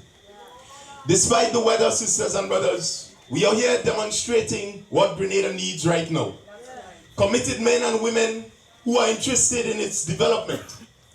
Men and women who understand that we need to make a serious sacrifice right now for the future, not just of ourselves, but our children's children to come. This sacrifice will mean that all of the ills of our society, that is what we must place our energies, efforts, and our fight against. Not fighting against people, not fighting against one another and putting out propaganda, but dealing with issues and solving problems. This is what the National Democratic Congress is about today. And that is what it has always been about. But today, what is different is that we have found our leader. We have found our leader. The reason why they are so scared is because they understand for the first time in a long time, we have the leader right now who can challenge this theory that only one man can run this country. We have the leader right now who has demonstrated that he has the capacity, the understanding, the knowledge. The only thing he's missing is the muscle. But don't watch him, so the brain is the muscle. They understand all of that. And they are running scared of that because they understand what this kind of leadership can do to them. It is a threat to their dynasty that they have built by propping up Grenada, only built with one set of people and not for the benefit of all of the people. After the National Democratic Congress had its convention, this new energy has been sweeping through the country. They can say what they want. On June 23rd, they are going to get blows. We understand when we go down on the ground and we talk to the people are concerned and they are riled up for change. And this change is not just about changing individuals and changing colors. This change, sisters and brothers, is deep. It is about changing the system. For example, the young men who are unskilled and unemployable, they need a helping hand from the National Democratic Congress. We need to institutionalize skills training so that the young men and the young women who are home unemployed without a skill can become productive citizens and find a job for themselves or even start their own businesses. They understand that when we look at the healthcare, and if you are to go to the general hospital, You have to walk with your tent and your sleeping bag because you're going down there to camp. You don't know what time you're leaving, but all you know you're in pain and you can't get service. The people understand that our community medical centers need serious upgrading so that it can take care of the people in the community in a better way, and we don't have to go down to the general hospital and fight for a position to get service to save our lives. They understand that when we talk about our plans and programs to develop the agriculture sector, it is deep. The issue in Grenada today is that we do not have organized farming. The revolution saw that agriculture had been built on a subsistence platform. It was weak. It needed, therefore, serious investment. But in order for that investment to have occurred, what we needed to do was to build the dexterity, the strength of our farmers. They are the first step to the development. And if we organize our farming, for example, to say that St. David must be the main producer in Grenada of bell peppers, and St. George Northeast must be the main producer of maybe mangoes. What this will do, it does not mean that St. David is only going to produce bell peppers, but it means that the farmers' organization in St. David is in a structured way, and they have access to guaranteed markets, and then the investors can come for agro-processing and pulp the thing and produce the thing so that Grenada can move itself forward. We need to organize our farming in this way, because it will mean, therefore, when we look at the different structures that are required to build the agricultural sector, in Grenada presently it is not there. So when they come to you and they talk about safer hands me foot. Safer hands me foot. The state of our agriculture and healthcare is a serious indictment on the part of the government. Today, we have a leader who ridicules our political leader for his age. He talks about his inexperience.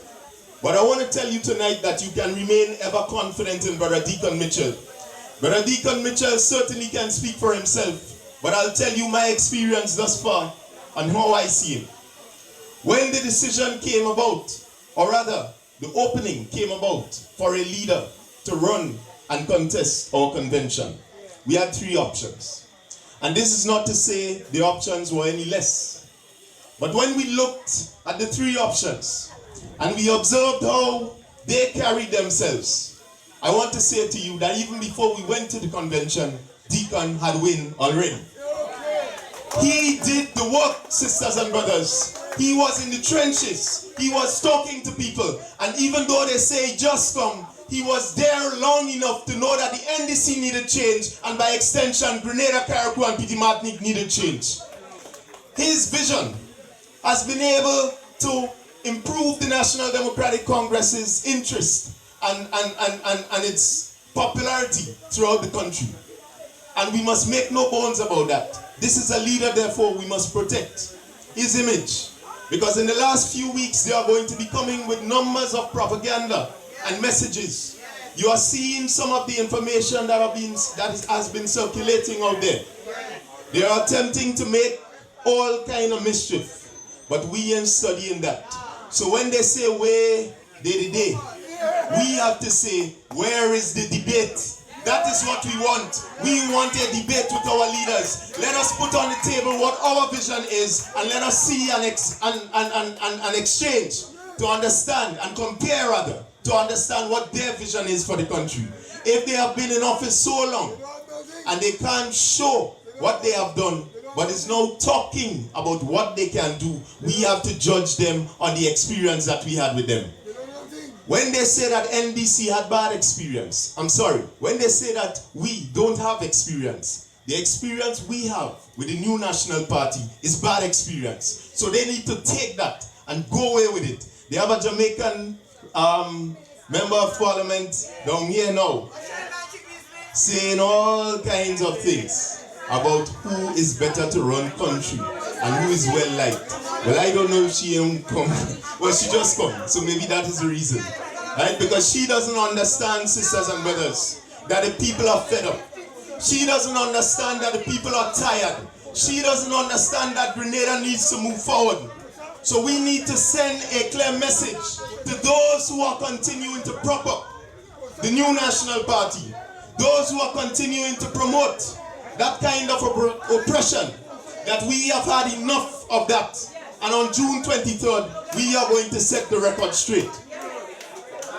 In the National Democratic Congress, you can be assured that when it is time to come back to you, the people, we are going to do so. Deacon has already laid out the vision and the instruction to those in the National Democratic Congress who win their seat, that every 3 months, quarterly, on a quarterly basis, we have to report to the people. And this report will mean that we are mobilizing our community around issues, not around old talk. Not just to come every 5 years and to tell you that we come here to bribe you for your votes, but to discuss the issues, to discuss solutions and dialogue on the way forward. This is going to be institutionalized because it is required. Today in Grenada, to solve a problem in this country, to get access to justice, you have to go on the media and cry. It is unfortunate that a young man lost his life at the sea. And this is not to belittle the members, the hardworking members of the RGPF. But a mother has lost her son, and they are crying out for justice. The election is distracting that justice, and we can't find that justice. If they do not go on the television, if they do not go to the media, if they do not have access to resources, they can't find that justice. That is a problem in Grenada today. If we are approaching almost 50 years post-independence, and we can't seem to find the method to be able to serve our people well, then something is wrong. So I am telling you tonight that what they are very afraid of is the people's power. COVID-19 showed us what the people can do. When the Jab decided that they're going to march on the streets, they had no choice but to back off and to leave them alone. If the people decide that on June 23rd we are going to vote overwhelmingly for the National Democratic Congress, then they have no choice but to step aside and allow a new Prime Minister to be sworn in. So sisters and brothers, the rain is coming and we want to hear our leader. I have the information, I have the knowledge that we're going to win St. George Northeast, we're going to win St. David, we're going to win St. John, we're going to win St. Patrick West and East, we're going to win the seats to form the next government. And you can rest assured, after that victory, you are going to see and feel a difference of governance in this country. A governance that is required today, because for far too long, we have experienced just one thing over and over, and it's time for change. As the senior lady said, she don't mind if the other government will win. But we want a change, man. Well, I guess you know it better than me. God damn it, we need a change. Man, listen, I don't even think I need to say anymore. So I'll tell you this. Good night. The polling numbers are saying wonders for the NDC, and we are awaiting a victory on June 23rd. So get ready for that. Go out and vote overwhelmingly for the National Democratic Congress. One love, one heart. Continue to support us.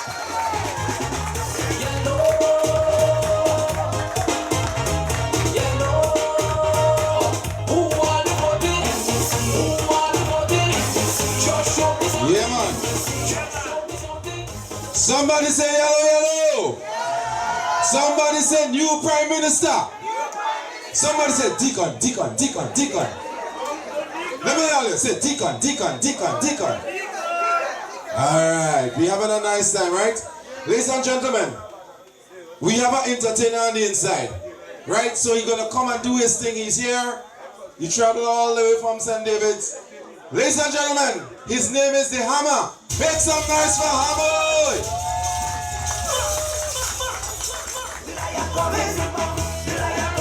Hold on, Mr. DJ. Hold on, Mr. DJ. NDCites, put your hands in the air for me.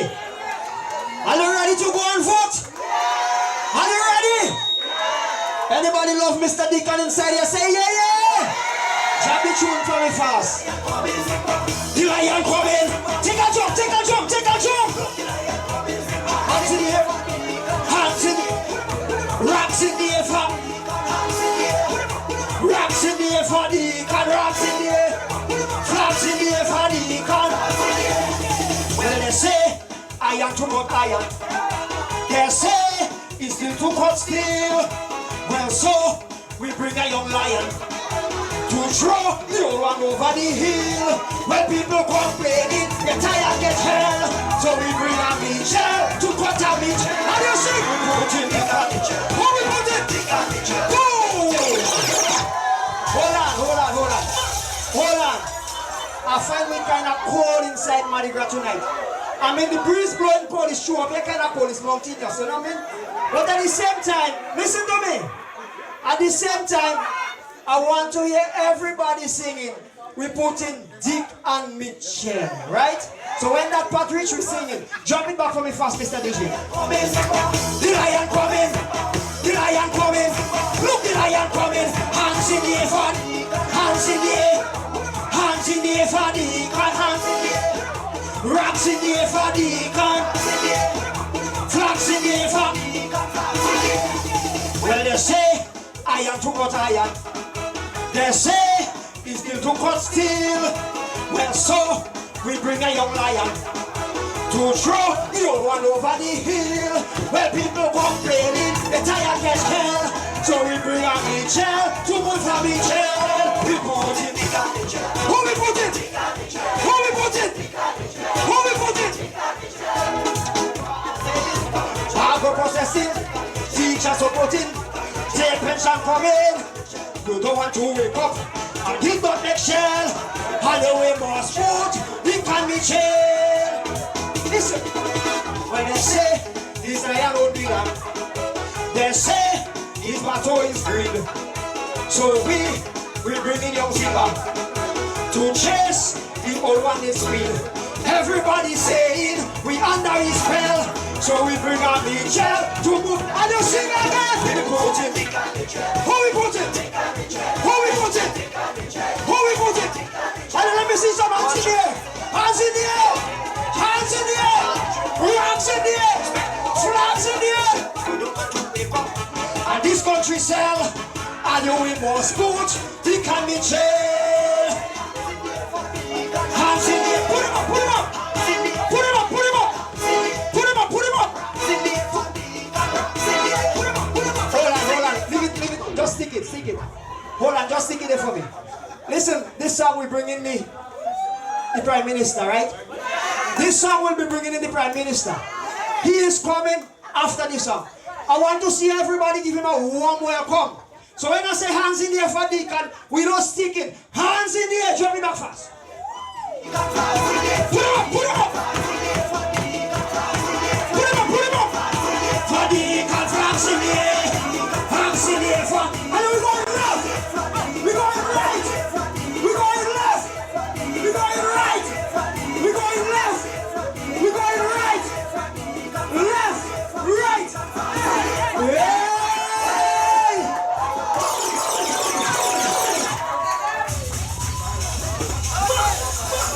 Ladies and gentlemen, make some noise for the man Hammer. Hammer, you do easy, boy. Trust me. Alright, ladies and gentlemen, remember we're taking the meeting tomorrow. Pomrose, okay? Pomrose tomorrow, 6:30. So be there. Our political leader and soon-to-be Prime Minister will be there to outline his plans, his ideas for the parish of St. David's tomorrow. But in the meantime, between time, I know you guys, you cannot wait for Deacon to come and take the microphone. So you know what, ladies and gentlemen, we ain't gonna waste more time. Ladies and gentlemen, let's get ready. Are you ready for a new Prime Minister?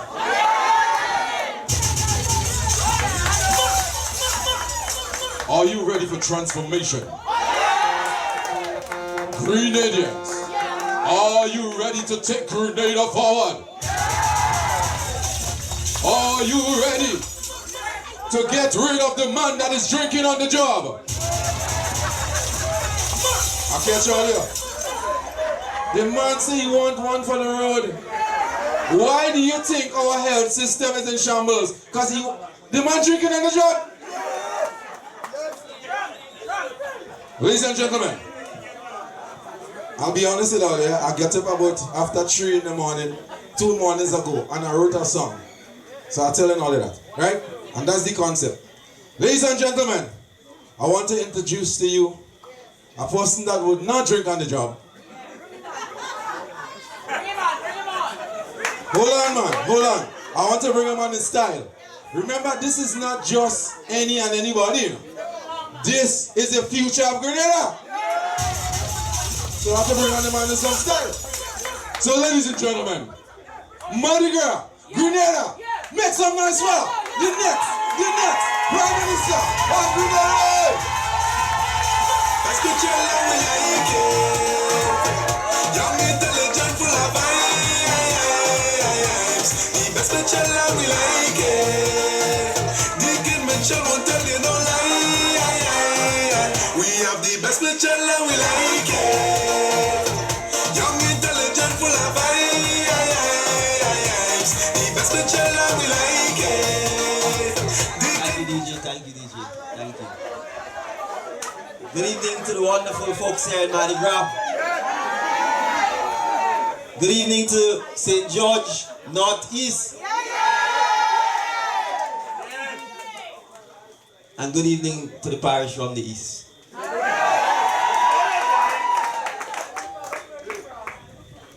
Deputy Political Leader of the National Democratic Congress, Adrian Persuaded Thomas. Chairwoman of the Women's Branch, Miss Lang. Good night and good to see you here. I left her in Karakou. And she's here tonight. Sister Maria Pascal, Chairwoman of the St. David's Branch. Former political leader, former Minister of Finance, and former 2-time MP for St. George Northeast, Nazimberg. Former ambassador, former minister, and former MP for the parish of St. David, Brother Jocelyn Whiteman. It's a pleasure to have you here. Let me thank you for all of the support that you have been giving me and the National Democratic Congress in the last several weeks. It's a pleasure to have you on board. And I know you told me you want to die a happy man. And to ensure that he dies a happy man, he has indicated that all of us need to ensure that on the 23rd of June 2022, the person who's drinking on the job should be told to go home and drink at home.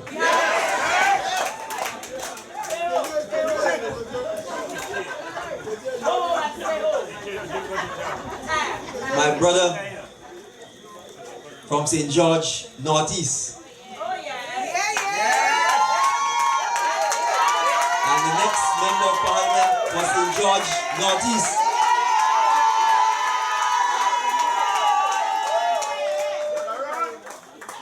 Brother Ron Redhead.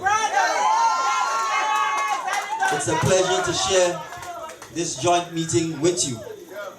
And I look forward to both of us coming back 3 months from the 23rd of June 2022 to have our first joint report to the people of St. David's and the people of St. George Northeast on our stewardship.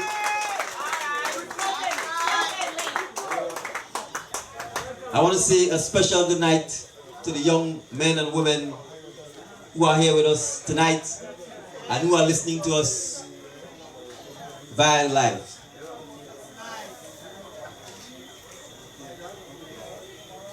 Grenada is 48 years old. And for that 48 years, it has had someone who's ruled it for more than 25 years. So it has had the same leader for more than 50%. More than 50% of the time since Grenada was granted its independence. And so you've had a father for a very long time. father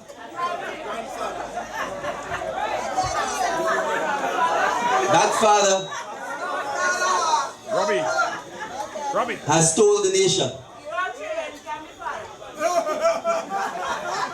that he's never fathered a successor to the organization that he leads. He's never mentored a successor to the organization that he leads. That the 14 persons who form part of the leadership of that organization does not have the capacity, the competence, the integrity, the strength, or the courage to succeed in. So he has told his own organization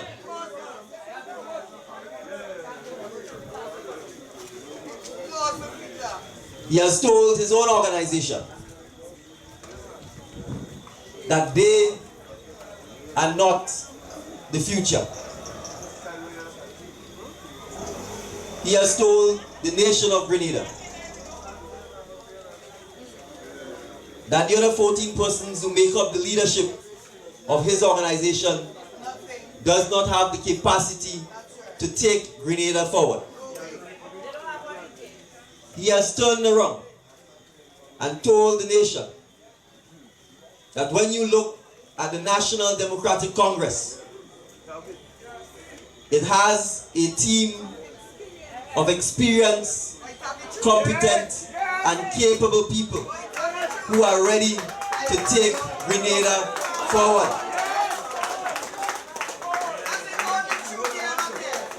And therefore, he knows, his team knows, the nation knows that the future of Grenada lies in the hands of the National Democratic Congress.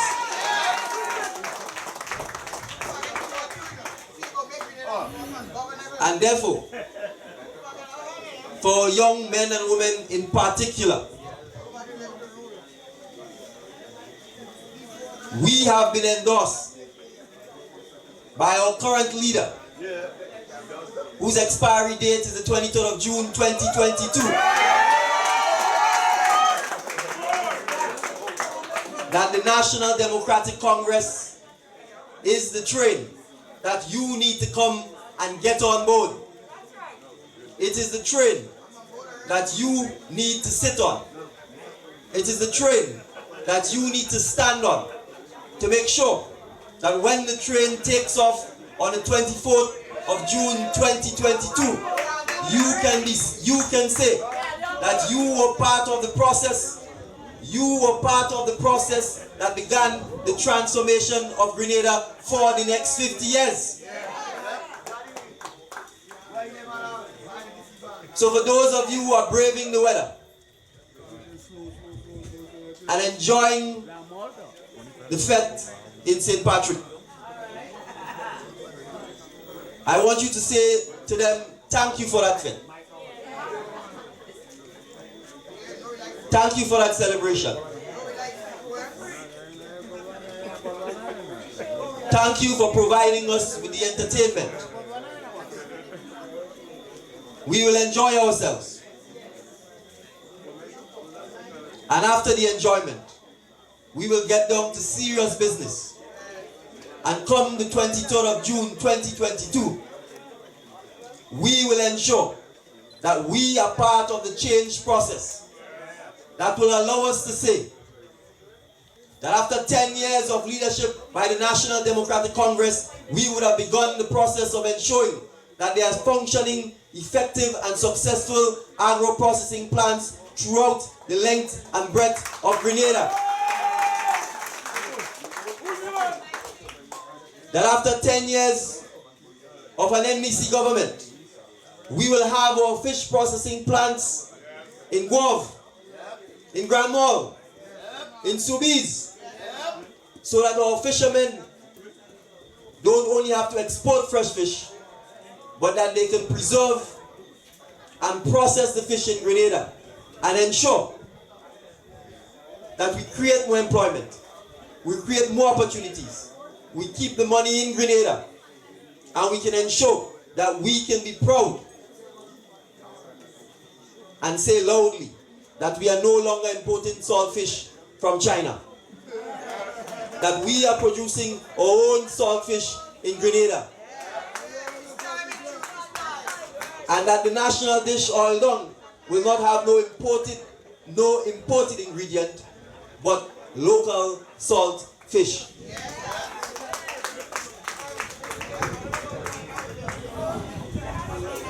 Now 10 years from now, we would have produced our carpenters, our masons, our mechanics, our air conditioned refrigeration technicians, our chefs, so that our chefs have the high paying jobs in our hotels.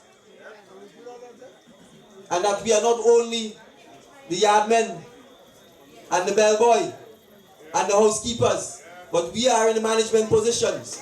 That we are the chefs, that we are in the supervisory positions, and that the amount of work permits that have to be issued to import labor into Grenada would have been reduced. That we can say, 10 years from now, the teaching hospital has been built. That Grenadians can do most of the surgeries in Grenada. That each of our parishes have stationed and prominent district doctors that our people have access to. That our nurses are no longer leaving Grenada en masse, but they are being paid well. They are being respected. They are not being called thieves. And that they are happy to work to serve the people of Grenada. That our doctors who are given scholarships don't run out of Grenada, but remain in Grenada because they are happy to serve our people, because the facilities under which they work are humane facilities. That their salaries allow them to get a mortgage, to buy a car, and to raise their families in Grenada.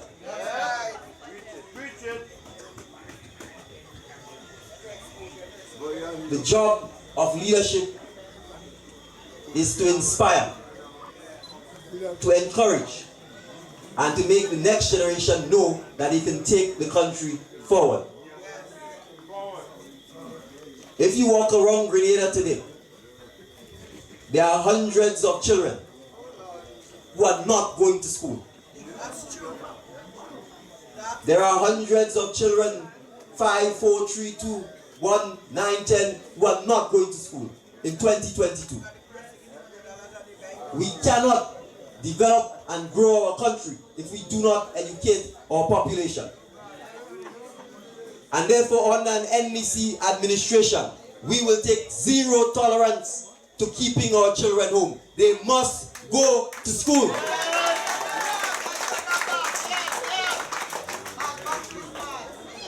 Under an NDC administration, our students must play sports in school. We cannot not invest in our people. That is the most important resource in Grenada. And if we want to truly transform Grenada, if we truly want to take Grenada to the next level, then all of our money should be spent on our people and in investing in our people. So, when they ask how we will do it, let us start with sports and let us start with culture. The National Lotteries Authority was meant to support sports, culture, and nation building. Under an NDC administration, its money will not be used for the private purposes of members of parliament or government ministers. The funds of the National Lotteries Authority will be used to support our sportsmen, so that when they are representing Grenada, they get a stipend because they are working for and on behalf of Grenada. When they are training to represent Grenada, they should be paid for and on behalf of Grenada. When our cultural artists, our dancers, our Calypsonians are representing Grenada outside of Grenada, they shouldn't have to go and beg Miss Frances Pussy for a place to stay in New York, because the government of Grenada should be paying them a stipend and ensuring that they can represent Grenada in New York. We must make the teaching of music and the creative arts mandatory in our schools. Yes, brother. I spoken, man. In the words of Marcus Garvey, Spoken for me, they know. a civilization without its culture, without its art, is barbaric. And we need to understand that our culture, our art, our music, our steel band, our drama, our theater is just as important as engineering. It's just as important as law. And if you recognize the talent of our young people, they can have prominent careers and make as much, if not more money than lawyers and doctors if we support them in the creative arts. And that is what the National Lotteries Authority was set up to do. And under an NDC administration, that is what the National Lotteries Authority's funds will be used for. So when they say it's pie in the sky, tell them the $12,000 that was written to the whiner boy up in St. Patrick. Tell them that $12,000 will be spent on our Anderson Peters. That will be spent on the next Roy Lewis, on the next Ricardo Keynes Douglas. So whiner boy could keep whining, but he ain't getting no National Lotteries Authority check again.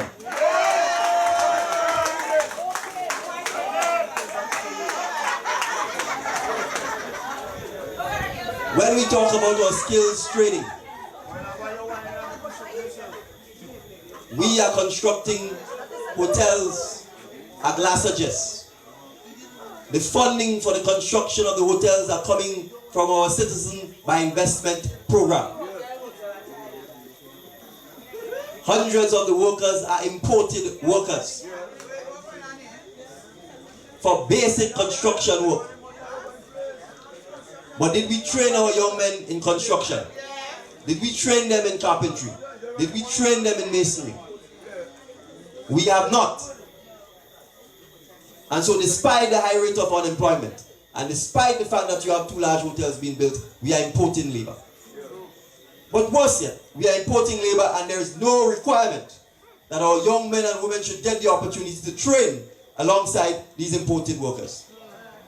Under an NDC administration, we will ensure that we build the training facilities, that we reopen our skills training centers, and that all of our retired skills men and women are given the opportunity to train our young men and women in the skill sets that they need.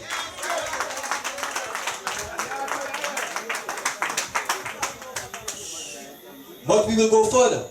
We will ensure that the scholarships are granted not just to nurses or doctors and lawyers, but that scholarships are granted to our skilled men and women so that they can pursue the expertise in the areas that are needed for construction, in particular in Grenada.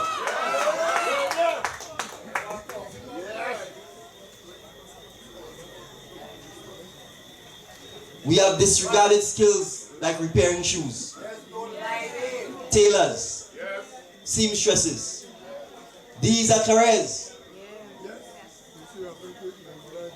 And we must encourage our people to recognize there is nothing wrong with being a seamstress.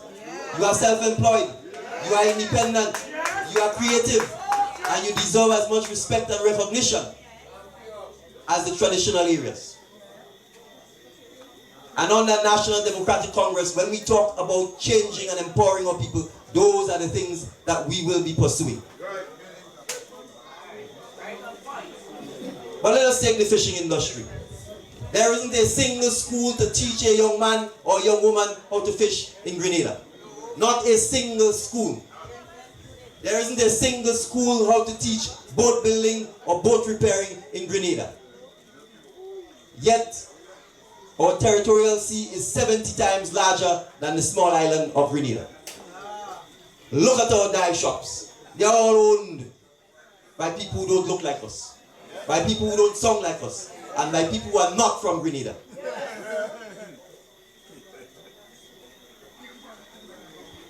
Look at the chefs. They are all imported. We say tourism is everybody's business, and we do not have a school that teaches tourism in Grenada. So if we believe in our young people, if we believe in our tourism, if we believe in our agro-processing, if we believe in our fishermen and fish processing, we must invest in our young people. And you could only do so by having the teaching, training, and educational facilities to do those things. And under National Democratic Congress government, we will do so.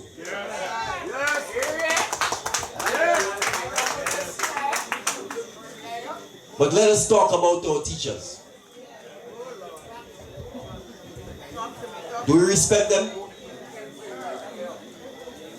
Have they been made permanent and regularized as part of the normal public service? Are they getting their pensions? Do they have a letter saying that they are a permanent teacher? We fight for them over $50 increase in their salaries. That's what the 4% represented in many cases, $50.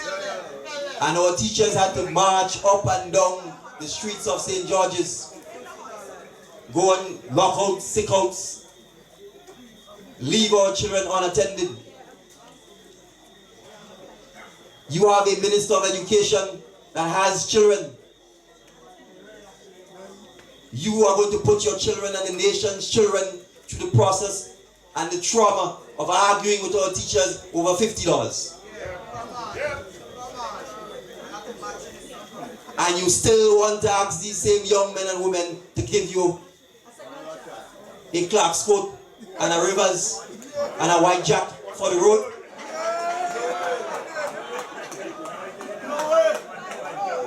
And you have our teachers who cannot get a loan from the bank because they're on contract. They cannot buy a car. They cannot get a mortgage. And some of these teachers from the miserly earnings still have to dip in their pocket to help feed the nation's children when they come to school and they are hungry. Or they don't have the reading or writing materials. And we want to talk about love for people.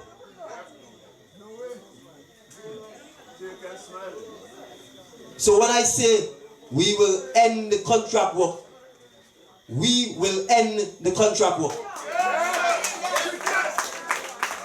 Our teachers deserve better than that. Our teachers deserve better than that. They take care of the nation's future. And if we want to have a prosperous future, we must start with the way in which we teach, we treat our teachers. So to our nation teachers, I am a direct product of your hard work, your dedication, and I therefore will ensure that you are given the prominence, the respect, and the honor that you deserve, as you are the ones who will shape the future of Pitimaki, Karikou, and Grenada.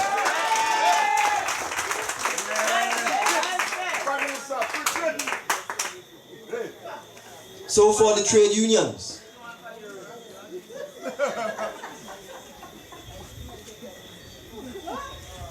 you know the mamagism that you've gone through over the years. You know the convenient promises that are made each and every election cycle. You owe it to your members and the reputation of the trade union movement to call out the mamagism, to call out the tomfoolery, and to let your members know that Ron Redder didn't promise you no pension the last time and didn't pay it. That David Andrew didn't promise you no pension the last time and didn't pay. That Sister Gloria Thomas didn't promise you no pension and didn't pay it. The one begging for the white jack, the clerk's coat, and the under the counter is the one who promised you that pensions would have been paid. We're in 2022, the court has ruled against the government and they still have not paid it. So make no mistake, if you give them one for the road, they are going with your pension as well. If you give them one for the road, they are going with your pension as well. Because all of them already have their pension.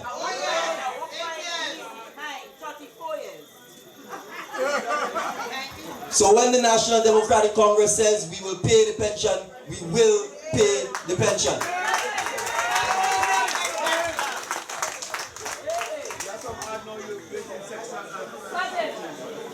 And all of them want to say how. Well, there's a paper that has been published by a Grenadian patriot, a former accountant general in the Ministry of Finance, who himself had his own battle with the same one for the road. That prominent son hails from the village of Laborie, and the paper is published. So I will not steal his copyright.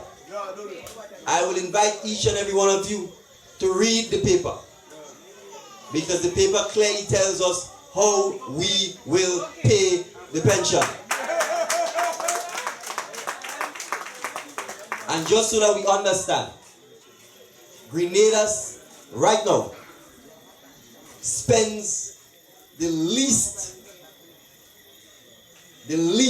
of all OECS countries on pension. We're the furthest south and we pay the least on pension. And that is because they have not been paying the pensions. So when we talk about eradicating poverty, ensuring that our retirees do not sink into poverty is the first step on the process of eradicating poverty in Pitimat, in Carriacou, and Grenada.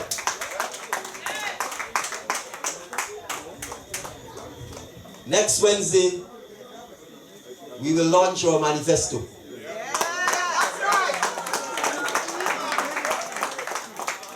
Now, most of what is in it will come as no surprise. Because unlike one for the road, we have been talking with the citizens of Grenada about our plans for Grenada. And so our manifesto is merely going to put all of that in one document and summarize it. But I will address in a summary manner one main aspect of our manifesto. It is clear to me, it is clear to the National Democratic Congress. And just 2 hours ago, while I was in DR, I met a young lady who has 8 children.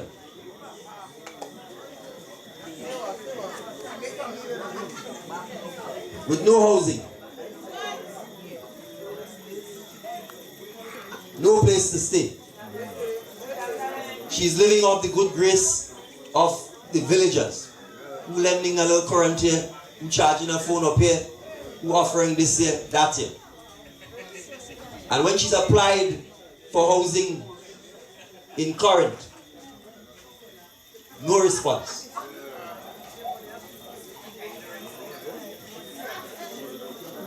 Under National Democratic Congress government, we will ensure that as a nation, we have reserve housing in stock to address the needs of people like that, to address the needs of people whose houses burn down, or who may suffer from a landslide or a landslip, and who needs temporary housing while they can catch themselves.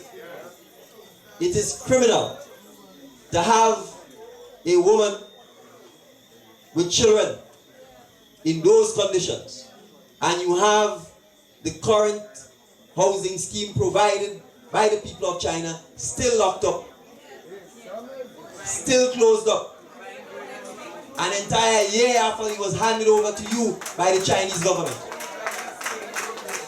So you prefer your people to remain homeless and to be on the street than to give them housing that was not provided by you, that was not built by you, but that is part of a grant from the Chinese government, yet you have security guarding the complex.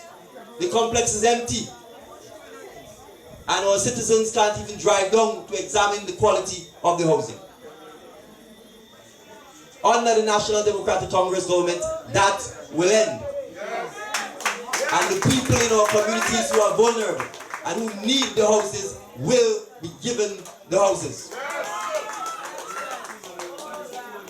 But I want to go further and say this.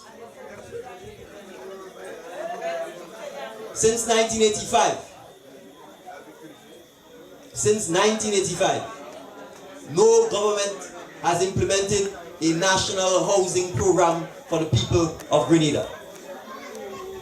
And if you go up in some of the places that I have gone, and you see the conditions that our women in particular and our children live in, it will make your skin crawl. And the one for the road has presided over that for the last 25 years.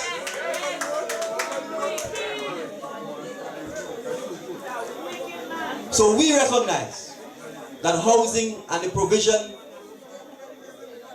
of good quality housing is a major issue throughout the length and breadth of Grenada. And so when we roll out our manifesto, we will roll out a national housing program. That program is going to be a government and private sector partnership-led program.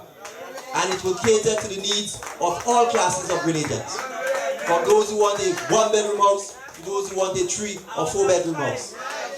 Because we recognize that our teachers who've been on contract, our Imani workers who've been on contract, have not been able to afford land or buy land, much less to think about getting housing.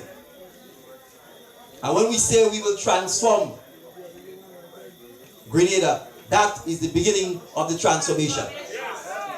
Because we will need the same carpenters that we are going to train. We will need the same masons that we are going to train. We will need the same tilesmen and tileswomen that we are going to train. We will need the same plumbers and the same people who are putting on the roof to ensure that we can roll out the national housing program. So we will be addressing unemployment. We will be addressing our housing situation. And we will be providing long-term economic benefits for all our people of Piti Martinique, Carriacou, and Grenada.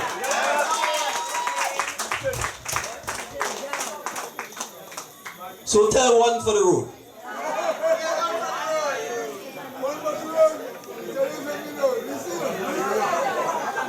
That we appreciate that after 25 years, he always had his house, so he never bothered about whether the rest of Grenada got houses too. So one for the road could take you one for the road in his house.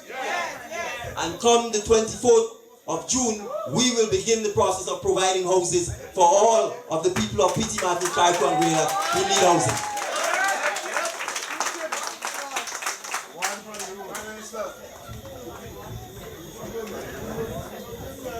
So we must remember, the change starts with each and every one of us. 8 months ago, I could have said, I'm not getting involved. I could have said, I'm staying in the corner. It's Friday night, I'm going to drink something with the boys after a long day, long week of working. But like so many other Grenadians, we knew the time had come to step forward, to step out, to stand up, and to start believing in ourselves again. And that self-belief comes from the fact that other Grenadians have done it before. We are here because we stand on the shoulders of other persons who also stepped forward, who also stepped out, who also sacrificed to help build Grenada. And so I could not remain selfish and stay in my little corner. And we cannot remain selfish and stay in our little corner. We need to ensure that for the next 13 days, we knock on every door. We fight for those who don't want to fight for themselves. We take their hands. We pull them along. We drag them along. We let them know that one for the road does not care about their future. One for the road does not care about what happens to Grenada over the next 40 years. One for the road has had his quarter century. And after his quarter century, there isn't even a cricket tournament in St. George's Northwest. Not even a softball or windball cricket tournament in St. George's Northwest. So tell them, come to Malmont. Come under the lights in Malmont. And play some softball cricket with the boys in Malmont. Because that is where he will be spending his retirement time. So, ensure that on the 23rd of June,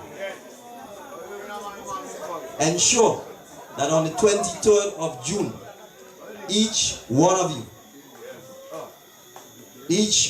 you, bring your 10, bring your 20, bring your 30, bring your 40, bring your 50, bring your 60,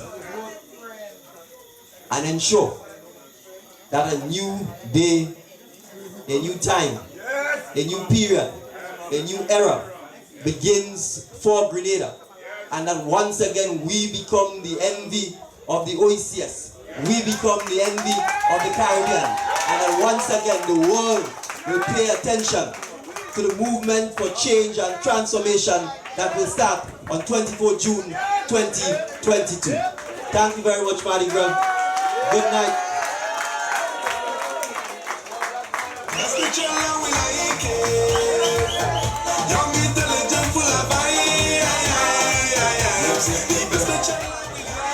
All right, ladies and gentlemen, again, I want to remind you, Mr. DJ.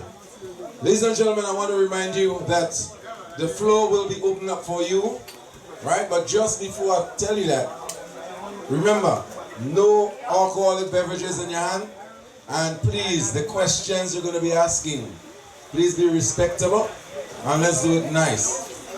This is a chance for you to get your clarification. Mr. Persuader is here, Mr. Ron Redhead is here, and of course, our political leader and soon-to-be Prime Minister is here. So come out and ask your question. All right, the microphone is open.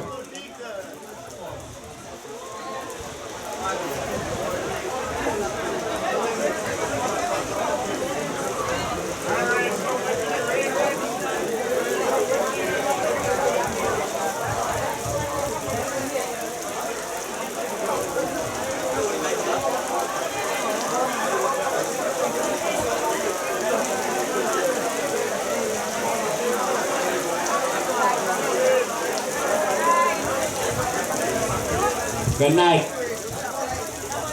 All right. Good night to everybody, all the respectable people in the place. My name is Brendan Colston, and I'm a very obedient fella, and I like obedient people, and I like to talk my mind. Boss, I willing to give you a chance, and I'm not going to give you a chance for a disappointment, because I'm fed up with disappointment. You understand? They say the smartest man in Grenada is Keith Mitchell. The smartest man I know in Grenada right now is Google. But anything I want to know is Google, I don't find it out from. So I definitely know that calculator and all that thing, that in me nothing again. So as a young man, I learn you. I'm sure on that, and I like that. So I could encourage you too. You understand? And I respect you as a man. And I believe and I trust you enough to tell everybody in Madigras, you is the guy to make a difference. Because anything, the only thing about the difference, that anything you do, you will make a difference. Because nothing does not more pay. That's what you know. Nothing at all. So, you just go ahead and make your difference. And with you making your difference, you have my support. And if you have my support, and we are real good support. You understand what I deal with? Straight. I'll give you a little thing about me and you. You can't remember me, but I remember you used to work in Ulala gas station. You understand? And watch me. I respect that. To know when a man I see walking a gas station, I know you want to come and rule me. You watch me. You sell enough gas to know all kind of people. You understand? So respect to that.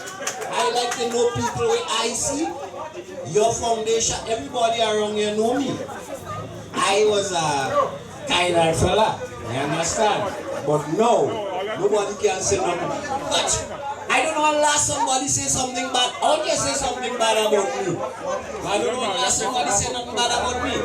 And everybody always say something bad about me when I was a youth. You understand? So I give thanks and I give praise that I see youths stepping up and dealing with what we have to deal with. Because we will run things right now. You understand? We don't forget old people. We respect old people. Nazim Bokla, I mean, come on, I mean, old fella now. And we run things right now. You understand me? You guide me same wisdom. And my boys, you are voting for, so watch me. Watch my face good. Alright? And with my saying, you govern. You understand what I say? You govern, my brother. Yes. So, everybody, all you know the thing said. Yellow all the way. That's what we're dealing with. Straight.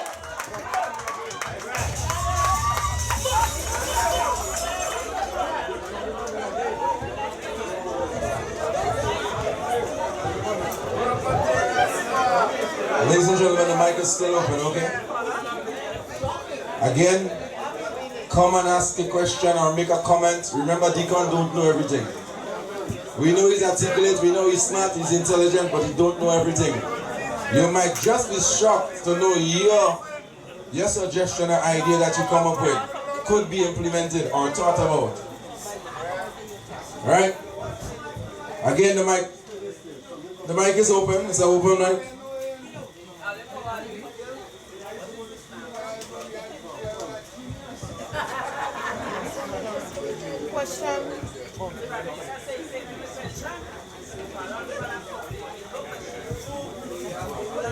Examine them one by one and want them good.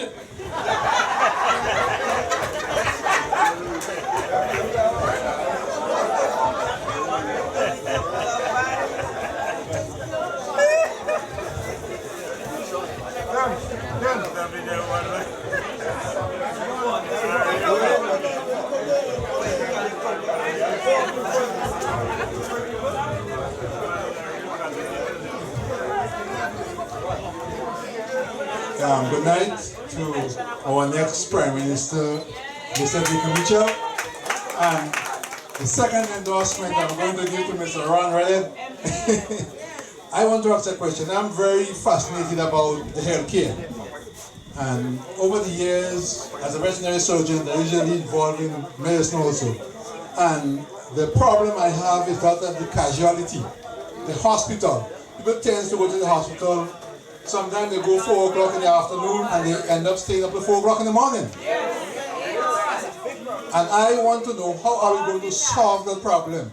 If we are going to get more doctors, more specialists, because, for example, if you go to the hospital, you have to wait until the kids, if a lot of kids come into the hospital, you have to wait. Because they take the kids first. Because there are not enough doctors.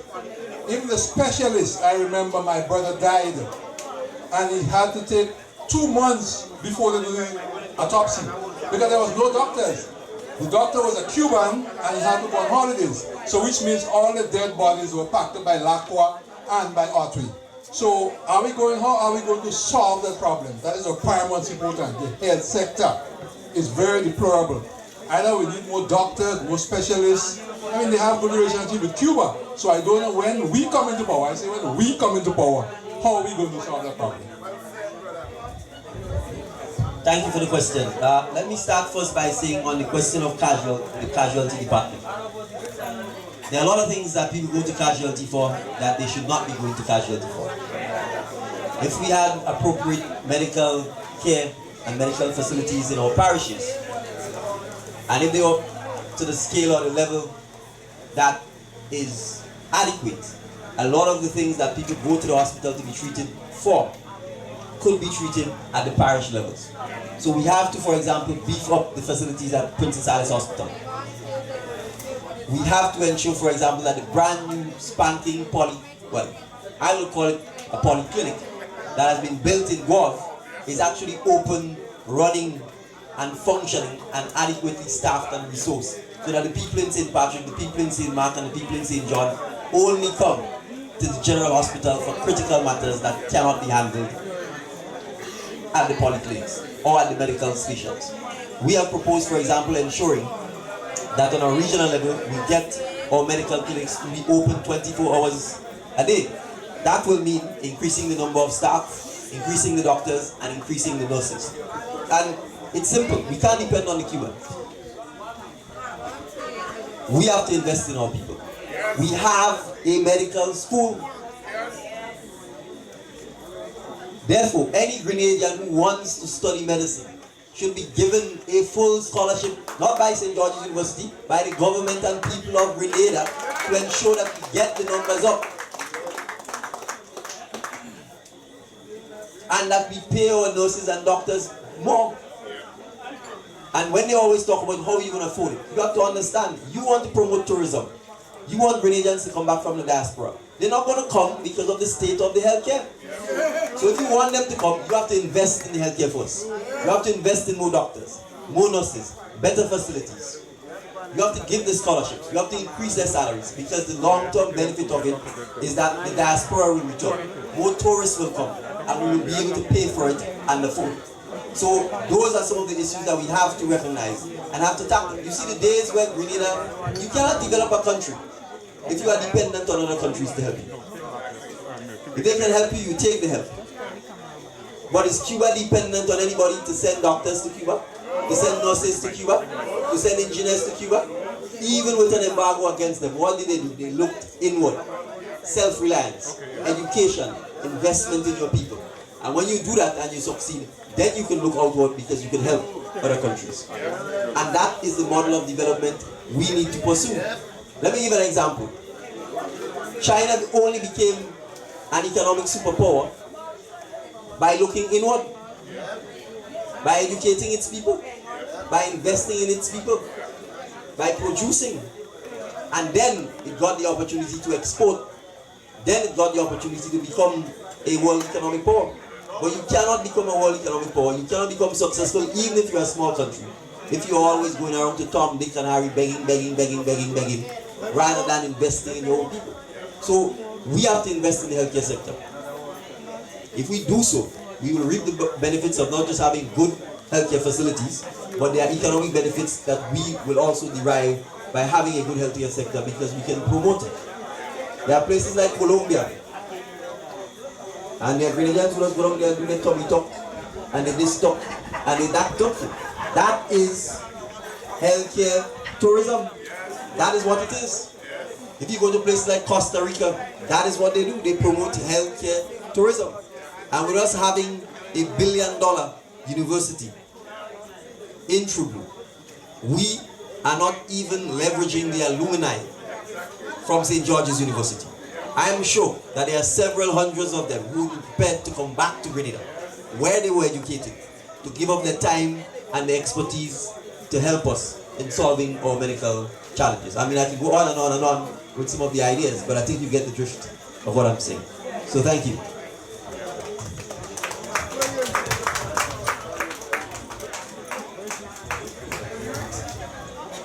Good evening, everyone. So I have a challenge for the National Democratic Congress tonight, and I hope they can rise to it.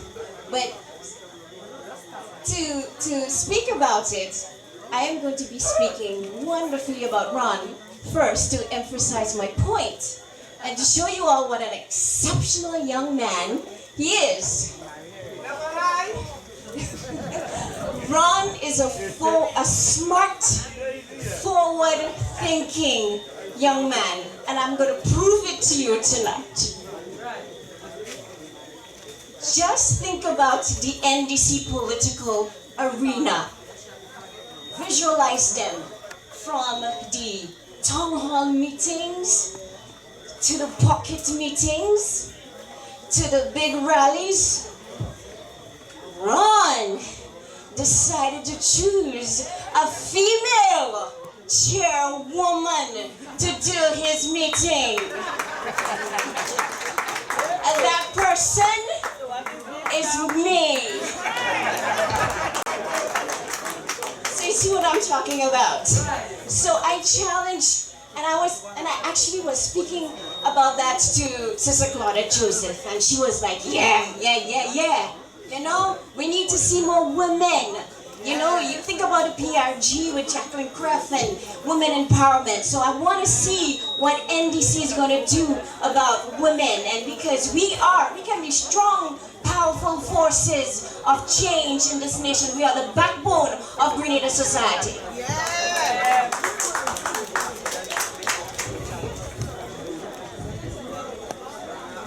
I'll certainly let Ron respond.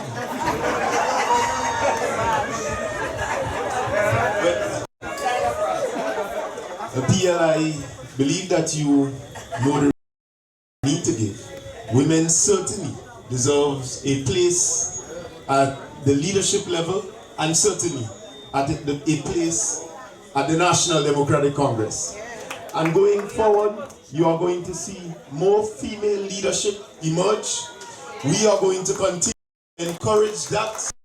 We are going to continue to promote that because Grenada needs that now more than ever. The most important role that the females can play now is to ensure support the men involved in the politics to help keep us on track. And let me say this, leaders are not only determined by their gender, so the potential exists that you could see a female prime minister for Grenada, Carriacou, and Queen. Anything the National Democratic Congress can do now to try to promote that, we are prepared to do that. And we have the leadership for it, we have the thinking for it, and we are not afraid of women leading our organization. They are playing a critical role now, and they are going to do so more and more for the future. Thank you for the question.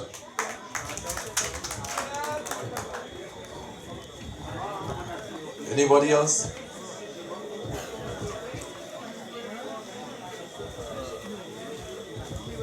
Ladies and gentlemen, it's important for you to get your clarification, ask your question, or give suggestions. Okay?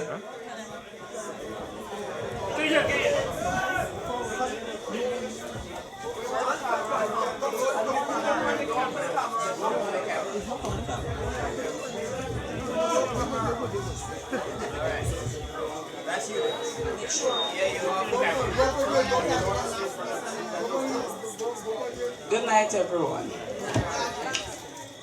While we're on the matter of health, I have a grave concern in that to me right now, it's like the general hospital doesn't seek the interest of the poor, in the sense that, okay, we have certain cases where we would see a quote-unquote private doctor that have access to the hospital. You have to do a surgery, but the private doctor attends, like, okay, let's say Spicer, and they do the surgery at the general hospital. They will charge you $1,200, $1,500, $6,000, but the bulk of the money actually goes back to the doctor. In like that, I had that experience where only about $245 went back to the hospital, or to the government coffers, but the doctors for themselves take the majority of the money, the anesthesia, and, you know, for the anesthetic and stuff like that. So I would like to know what measures, and the thing about it is, year go, year come, government change, but the same problem exists. Even with the previous NDC, that problem was there. The charges are high to do this surgery and so at the theater, but yet still, by the private doctors, but yet still the government doesn't really get anything much out of it. So I need to know what measures you're putting in place to handle that.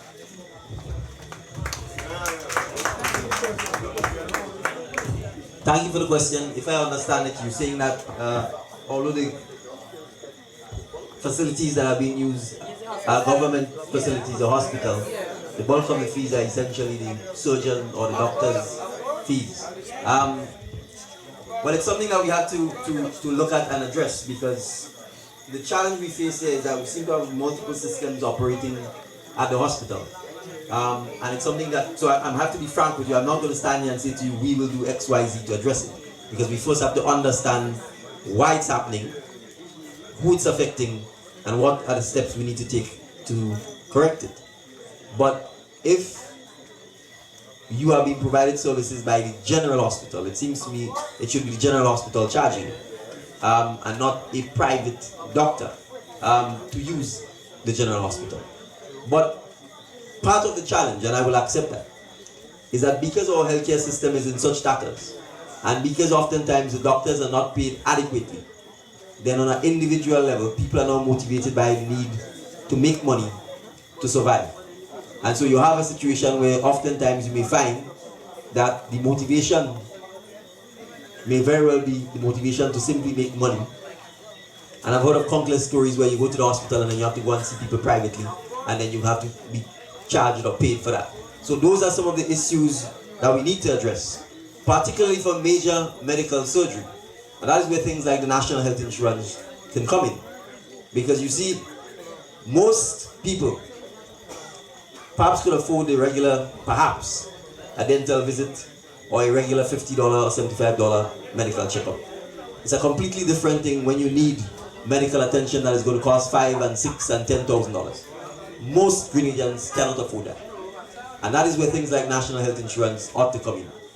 Because the single biggest cause of bankruptcy is health problems. You could have your job today, your house, your car, and you get sick and you go to the hospital and you're hospitalized for 3-4 months. All your savings gone, you don't have a job, and you're in financial trouble. So being able to pay for major surgical or medical operations is one of the key things that we need to be able to address. And national health insurance is one possible way of doing so.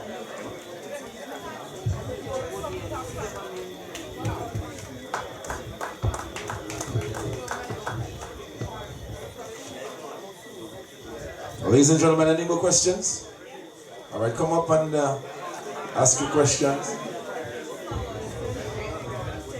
Good night, everybody. Good night to our next Prime Minister. Good night to the MP, the next MP for St. George's Northeast, Lord Redhead. That's my brother and his sister.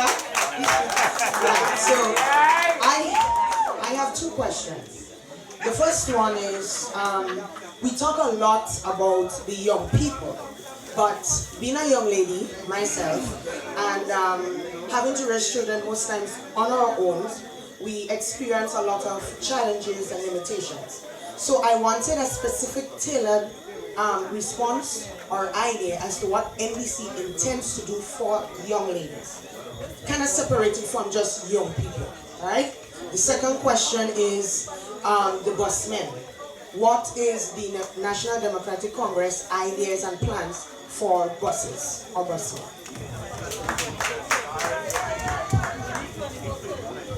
Thank you for the question.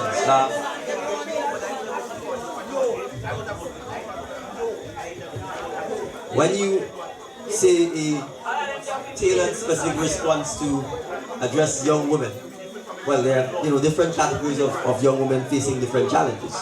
So I think education clearly is one. There are a couple of things where women lag behind considerably. So for example, if we take agriculture, you would see that women own less land. If we take pay scales still, you'd see that women earn less.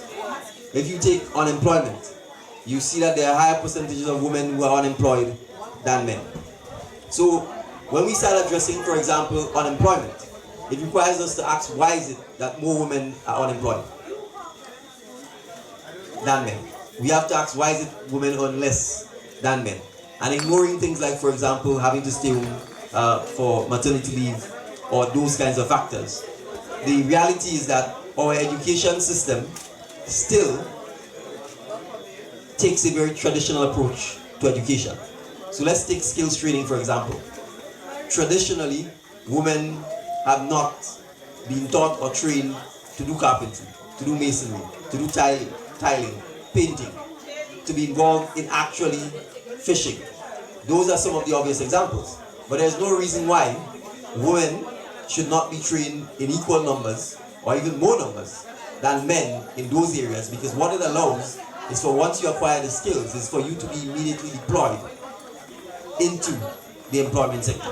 So those are areas where we can have very targeted and specific responses to address some of the disadvantages that women face. So that's just one example, and I say this because when we talk about, and I specifically talked about housing, when I go throughout the length and breadth of Grenada, it is clear to me that women are disproportionately affected by terrible and poor housing conditions.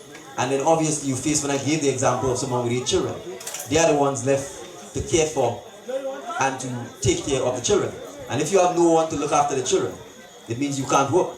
And hence the reason why you have greater unemployment. But there are systematic ways to address that. In a lot of our villages, there's just no preschools.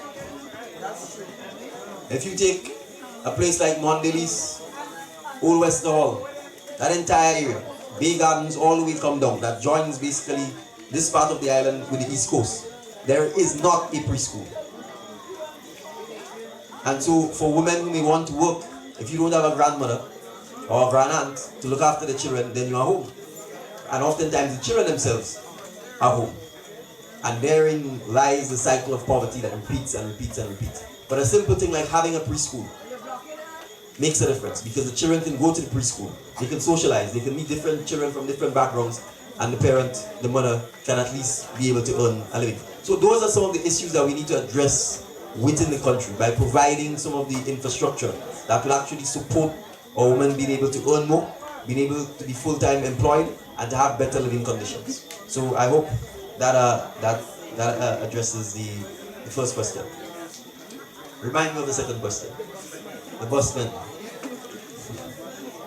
So I think the bigger issue is transportation in Grenada. So there is the public transportation system is a private transportation system. All of the buses are privately owned. Now, like any other business, if it's privately owned, then the motive is profit. Because you have to be able to cover your costs, make some money, so that you can take care of yourself, your family, and be able to put aside so that you can buy a new bus 5 or 7 years from now.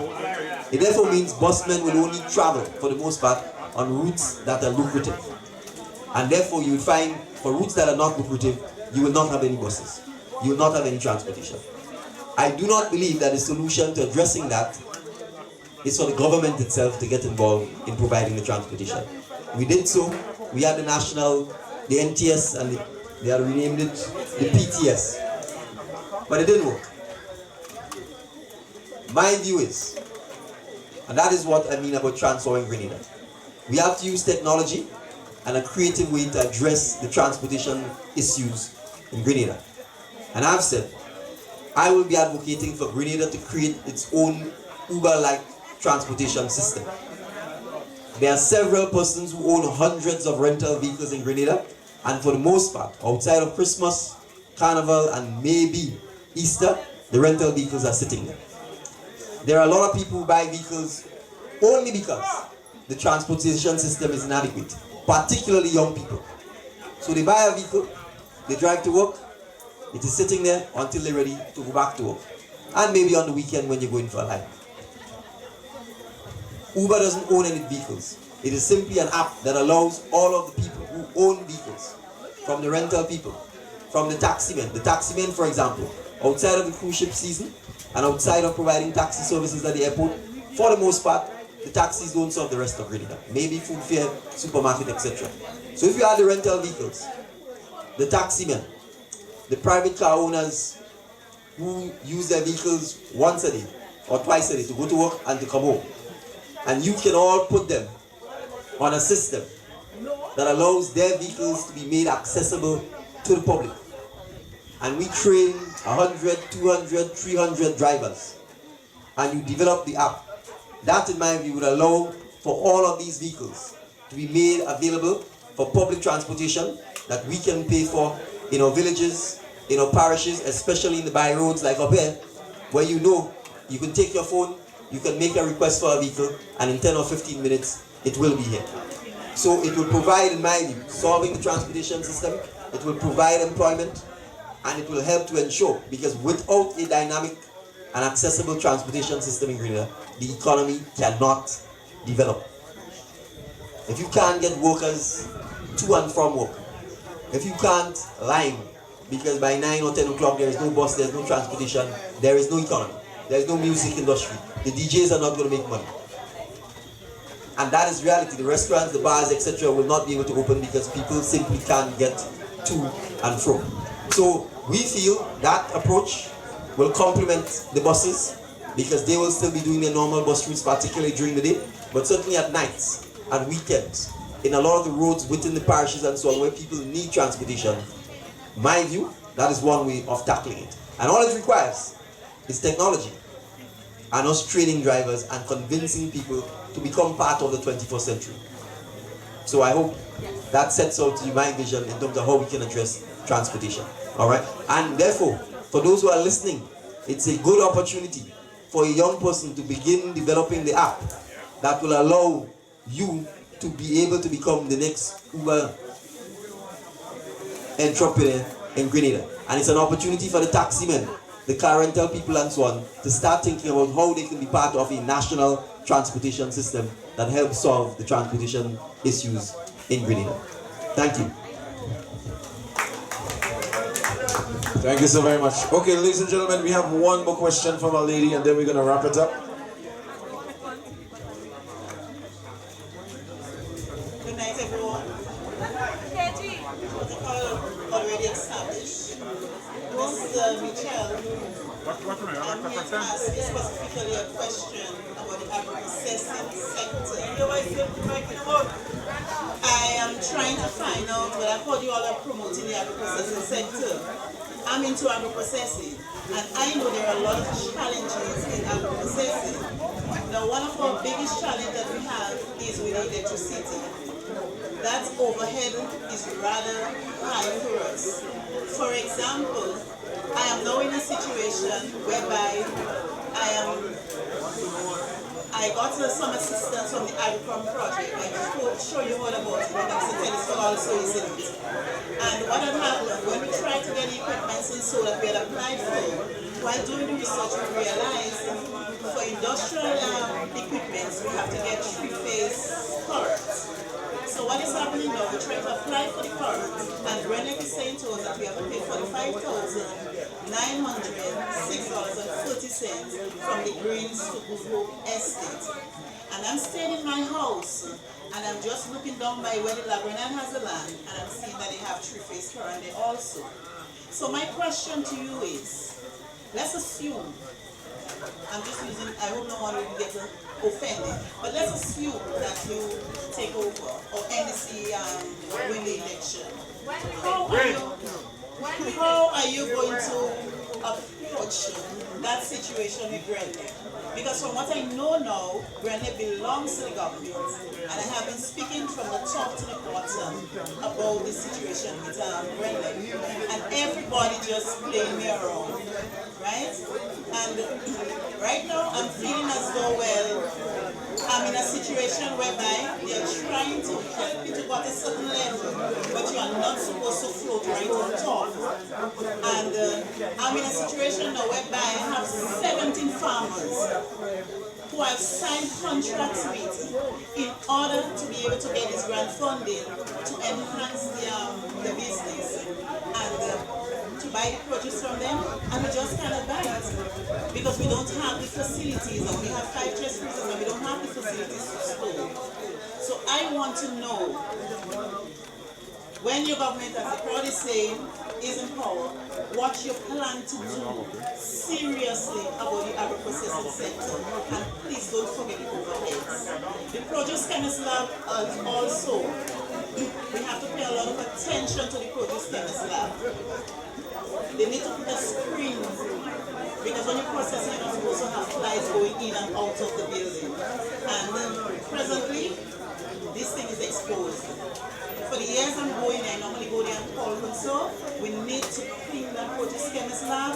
We need to throw some of the old equipment that are there, and we need to repair what could work and get new equipment.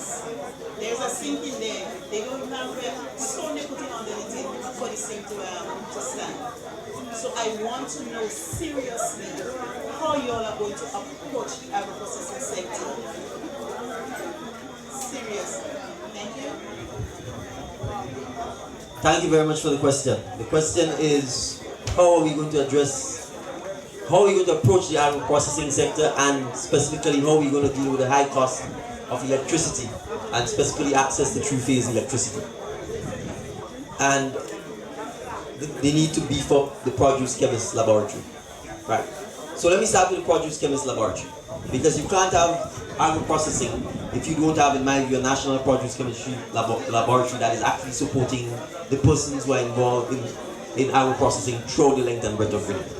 So we should have a national research lab that in fact helps all of the persons who are involved in agro-processing to improve their products, to address challenges, to find solutions, and to experiment on creating new products. And that is our vision for, or we may call it the produce chemist laboratory, or whatever name we eventually call it. But that is our vision for the national center that will address that. And I say that, for example, like when you take things like the sargassum, someone has to be able to conduct the necessary research that will tell us what it is the sargassum could be used for that will benefit us. And that requires us, therefore, to be investing in the kind of facilities, in the personnel, and in the research to ensure that happens. From my perspective, I know energy costs and labor costs are almost for any business in Greenland the two main issues that you would face. And agro-processing is no different. But in the current context, there is no national policy to support agro-processing, because it does not even come up as a topic for national development or for economic growth. Under the National Democratic Congress, agro-processing is one of the areas that we see as crucial to drive economic growth, and particularly to drive small self-employed persons. And so from our perspective, whether it is subsidizing the cost of the electricity, whether it's investing in things like renewable energy to help subsidize that cost, or whether it is directing the support lending institutions like GDB and GIDC to back those things, that is what we require. But you see, the challenge we have is this. Because there is no plan and no planning, we could create an agro-processing zone that allows, as much as possible, as many of our agro-processors to be located in the same physical area. So that if you needed things like the three-phase electricity, it will justify having the electricity in there because there's more than one person doing the agro-processing, and it will serve everybody. But what is happening is that you are being treated like any other individual consumer coming into Grenlec to apply for electricity. So they don't care whether you're involved in agro-processing, or whether you were just building a house, or whether you're doing anything else. And therefore, there would be no basis for Grenlec as an entity to say to you, we will reduce the cost, or we will subsidize it. And that's where the policy direction has to come in. As a government, if we are supporting agro-processing, if we recognize that some of the initial startup capital cost is going to be too high for individual processors to make, it is the government's responsibility to help out, whether by subsidizing it, or whether by creating a zone where agro-processors could be located, and the cost of electricity, the cost of the infrastructure becomes cheaper and more accessible on a per individual or per unit basis. So that is the approach that we will take to agro-processing. And I'm saying this because the truth is, we also have to recognize that for agro-processing to work, we have to invest significantly in beefing up the actual produce that we need to do the agro-processing. And if we don't, then you will start the process and then 6 months later you'll run out of produce and you won't be able to do it. So again, as a government, we have to help our farmers, our producers and our citizens know that we need to invest more in actually producing the things that we need to create the agro-processing. That's another challenge. I mean, you can drive around all through Greenland and see all the mangoes falling. Nobody's picking it up. There is no process for picking it up, for collecting it, for sorting it, for cleaning it, or storing it. Nobody plants mangoes in Greenland. I've never been to a mango farm where it's only mangoes. Nobody plants sapodillas. I've never been to a sapodilla farm where it's only sapodilla. Nobody grows lemongrass on a commercial level. I've never gone to a place and see only lemongrass. We probably used to have coconut plantations, but I have not seen a coconut plantation in Greenland. I'm trying to do one in Malmo. So I say this to say the challenges we face with agro-processing is because as a nation, it has not been given or made a part of our national development agenda. With the National Democratic Congress, we want to make it part of our national development agenda. And therefore we want to be more systematic in ensuring, and that's a good reason why we are having these kinds of meetings. Because I would not know the state of the produce chemist laboratory, but you would.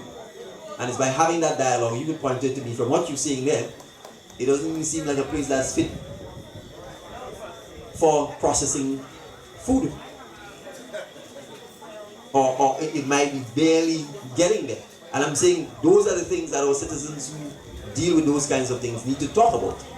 But more importantly, those of us who want to lead need to create the forums where you can talk to us about that.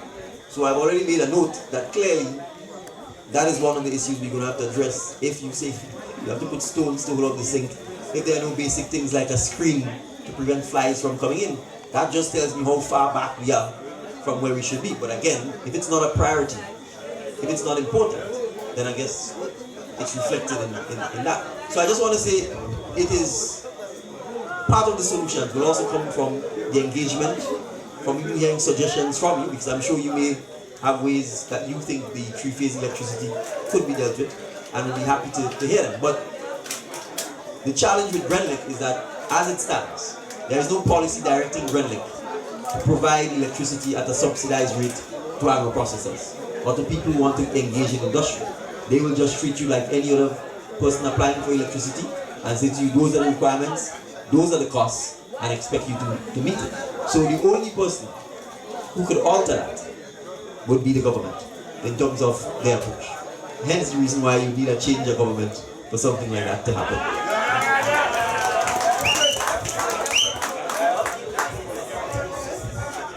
Now you have made comments about the fruits, and we don't really have estates, farms, fruits and so. But under the Agricom project, that is one of the things that they have been trying to rectify. They have been trying to, for example, Keith Plowden,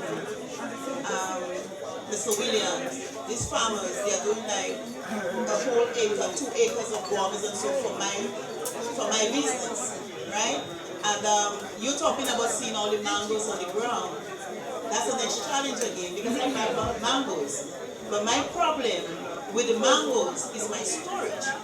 Because as you know, these fruits are seasonal, right? And one of the things that I don't understand is that Caribbean exports. We had written a project to them. And although I am into condiments and confectionery, things like guava cheese, mango cheese, fudge cheese, etc., they haven't approved our project and they gave us 15,000 euro to assist with getting that walk-in freezer. But what I don't understand is why our local people or our government are not seeing what we are doing as processors. Why they do not appreciate us. You know, and these are the things that are disturbing me. And I'm hearing you all talking about opening factories and so forth. And trust me, I'm going to give you a little advice.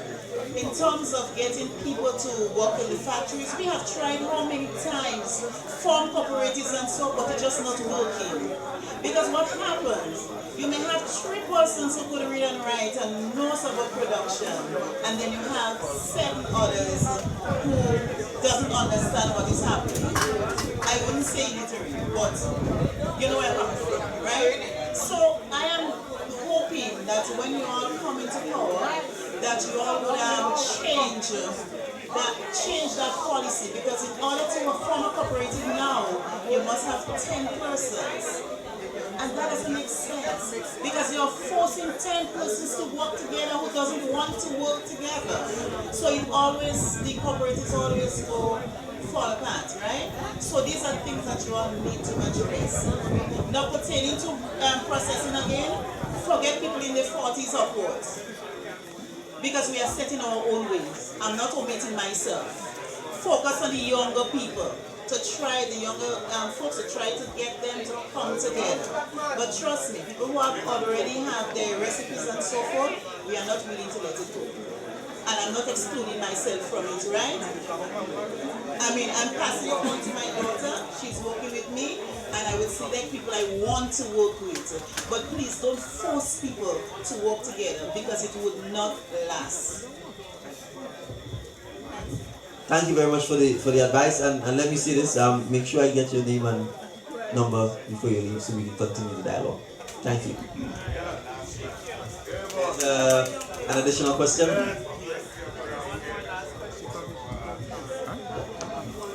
Good night, everybody. I have 2 things to ask your opinion on. I know if and when you guys are elected into power, obviously some things cannot be changed immediately, neither within 5 years, because there has been a lot of long-term damage. But one of the things I want to stress on is mental health. Mental health is something I speak about pro bono. I don't ask for money, because there are so many Grenadians struggling, and not crazy people as we like to call them, but so many younger people, 12, 11, even 6-year-olds, 15, 19, struggling with depression and mental health. And they don't have the proper avenues to express such depression and such quote-unquote mental illness. There is not really a place where they can go to get properly assessed and diagnosed. Yes, somebody is losing it or tripping off, and it doesn't necessarily mean that they're forever crazy, but they will be diagnosed and treated, and so whatever medicine is administered would obviously damage them, right? What measures do you think that you guys would be able to put in place to help not just the older people, the adolescents, but the younger children going to school and don't have the proper avenues to express their mental illness, being termed as crazy and not necessarily crazy, but they just don't know how to express themselves and whatever it is that they're feeling? Because what we don't realize is that mental illness does not necessarily derive genetically, but there are certain things that could trigger mental illness. And so once these triggers happen, what can be put in place to curb that? Because it's a pandemic, it's been a pandemic, it's ongoing, and so we have a lot of Grenadians turning to drugs and violence and suicide because they do not know how to express themselves. What can be done for that? The second thing is, I was part of a program in GIDC which was giving loans for people, so I'm a certified entrepreneur. The goal, $20,000, it was an unreachable goal because you had to get a vehicle that was comprehensive and brand new. So that's the $20,000 done already, right? And then you had to get all the things necessary for your business. So I'm trying to figure out how people like myself can actually get their businesses off the ground if all the monies being offered to us are unreachable. Everything within our reach is unreachable. So what can be done for people like us who have the ideas and have the things in place, for us to succeed and to help the younger people that look up to us within whatever field it is that we do, for us to help them, because in entertainment, it costs a lot. Like, we have a full system, full stage, and we had to do that cash, and we were charged every single time on the report. There was no kind of leniency given to us as Grenadians, which is given to the Floridians, and that hurts. And in entertainment is an ongoing business, and there's so many people discouraged by looking at us struggling that they don't want to be a part of it. And it's a growing business. So that's the two things I have to say. All right, thank you very much for the questions as well as the observations. Now, mental health is something that I think as a nation we need to recognize. And you use the term pandemic. I don't think traditionally we viewed it as even a health issue. It's almost viewed with superstition. And as a result, the kind of investment, the kind of research, particularly when it comes to recognizing, diagnosing, and treating it, I think has largely been absent. And I think you only need to go to Mongay. And I say to people, if you didn't have mental health problems before you went to Mongay, you are certainly coming out with mental health problems. So it requires a complete reorientation in our thinking, in philosophy, and a lot of educating of our population and investing in it. Now, one of our colleagues who's running, David Andrew, his last job before getting involved in public office was in fact head of the student support services, and he's a counselor by training, and he's talked about the severe deficiencies and lack of counselors available to schools and districts and so on. And even when you have certified and available counselors, they're not deployed in the schools, right? So we recognize that from a policy point of view, that has to change. There has to be, there are a lot of religions who want to study things like psychology and so on. But again, they're discouraged because they don't think that they would be put to use or that they would be able to earn a living in Grenada. And I'm saying the opportunities are there because clearly, in the world we live in, mental health is something that we have to address, particularly young people. And so from our perspective, the policy change is going to be implemented, as well as putting the necessary investment and support into it. But I also feel, and that's why I talk a lot about the creative arts, because if there's a way for young people to express themselves when faced with those challenges, particularly through music or art or dancing or what have you, then that is also a form of investing in ensuring that there's an avenue for them to address some of that. But with the absence of that, then drug and drink is almost inevitably the way you numb up yourself to get through the day or get through the night or get through the month or the week. And that is one of the issues that we clearly have to address. And I think your second question is linked to the agro processing question. We have not had a policy that encourages businesses, entrepreneurship, creativity, risk-taking, identifying challenges and coming up with solutions. And our financial system doesn't back that. What we have is a culture where you go to school to go and look for a job. I'm looking for a work. And we created this entire, particularly over the last 10 years, 10 to 15 years, and then 2 generations of Grenadians who've been told, go and look for work. And when you can't get into the private sector, then it's the government's job to give you a work. And so we have to reorient that because we simply cannot. 2,000 to 3,000 students leave school every year. The government cannot employ them. It has to be the private sector. And it has to be done in such a way where we encourage these young people themselves to become employers so that they too can hire 5 and 6 and 7 young people. And that requires GDB in particular because it's a development bank. It's not a retail bank. It shouldn't be giving vehicle loans. It should be giving business and entrepreneurship loans. Grenada Industrial Development Corporation, it should be focusing on encouraging local businesses. All GIDC does to a large extent is facilitate foreign investment and grant concessions to foreigners. In fact, if you look at the last GIDC magazine, all of the pictures are of the so-called big foreign investment programs. Kawana Bay, which is now a white elephant. The one up in Levera that looks like a spaceship kind of thing. The one in Mount Hatman, that's the pictures they have. Not of someone doing agro processing, not talking about programs to encourage agro processing or storage facilities or backing young entrepreneurs, or not a single success story of a young Grenadian that they've promoted who's had a successful business that is ongoing. So the entire orientation of GDB and GIDC and NS has to be about investing in Grenada. And I'm highlighting NS because NIS gets its money from employment. If people are not working, the fund is going to dry. And so their investment policy should be driven by investing in businesses that will create more employment. Because the more employment that happens, is the more they get money. And so from a policy point of view, that is the shift we want to bring. And we are saying there are so many areas. We could just take the marine sector. There are so many areas. If you take the marine sector here in Grenada, where there's ample opportunity to create employment, to create businesses, but you need the support. Whether he's telling the truth, I don't know. But I have a gentleman who told me he offered GDB $1 million. He would give them the money. And he told them to on-lend the money to Grenadian business people for 5 years. But he didn't want them to charge any interest on the money, because he said in the 5 years you need the breathing space. And GDB turned him down. That's according to him.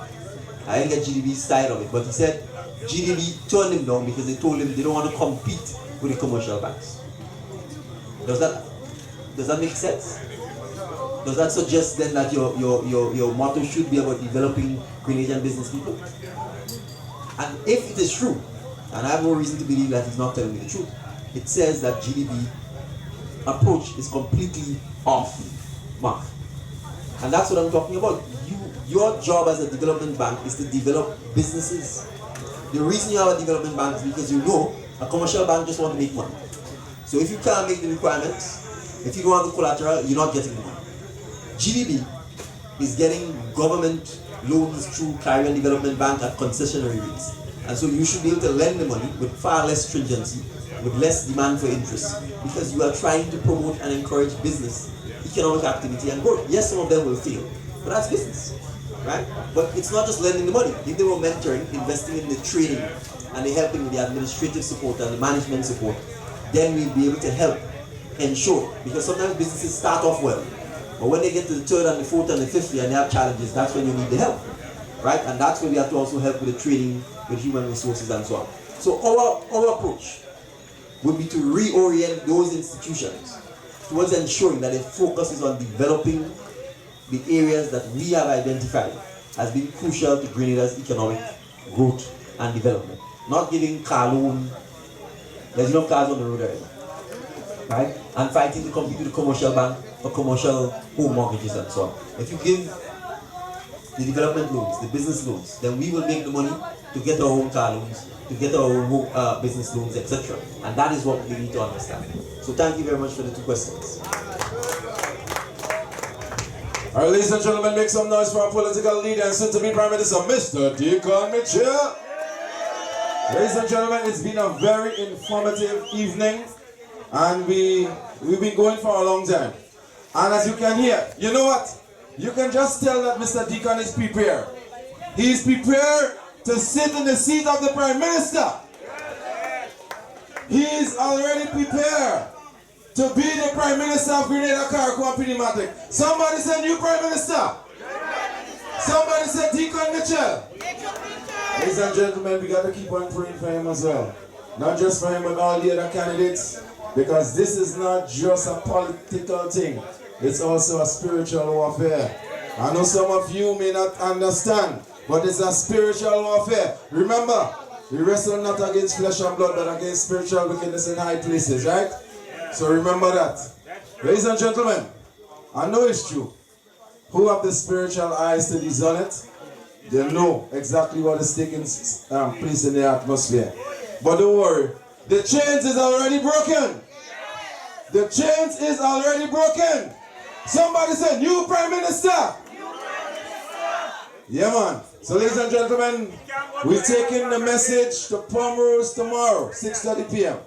Pomeroy's tomorrow. Come out and see and listen to our political leader and soon-to-be Prime Minister. Ladies and gentlemen, you've been very nice. Give yourself a round of applause. Give yourself some claps, claps, claps, claps. All right, take care of yourself. Go back home to your friends and family. Come June the 23rd, vote for the NDC. Tell your friends. And a matter of fact, you see your family overseas, right? I know that a lot of them are calling and telling all you and your friends and your other families to vote for the NDC, because everybody know we need change. So get back to your friends, to your home, and your family safe. Let me just pray before we leave. Father God, Kings of Kings, Lord of Lords, conquering Lion of the tribe of Judah, the first of 10,000, the omnipotent one, the creator of heaven and earth. We thank you, Father God. We had a safe meeting. We thank you because we know you are in charge, Father God. We know you are in charge of Grenada, Carriacou, and PD Matnick. And no evil force will rule Grenada. Father God, we put Grenada in your hand. We put our political leader in your hand. Even this very spot here, Father God. We thank you for the folks who allowed us in their hearts and in the mind. Father God, the message of the NDC is resonating, and we thank you for giving us the unction. Thank you for our political leader and all of the other candidates and everybody throughout Grenada, Carriacou, and PD Matnick to help us to get home to our families and friends. Lord, we thank you for everything. In Jesus' name we pray. Somebody say Jesus. Somebody say thank you, Lord. Bye-bye. It's been a pleasure. Oh, by the way, the tickets for the drinks, where they getting the drinks? Nobody didn't tell me where they're going to be getting the drinks. Across there? All right, so anybody have the position, have the tickets, you can get your drinks across there. Okay? So take care of yourself, ladies and gentlemen. Bye-bye. Ta-ta.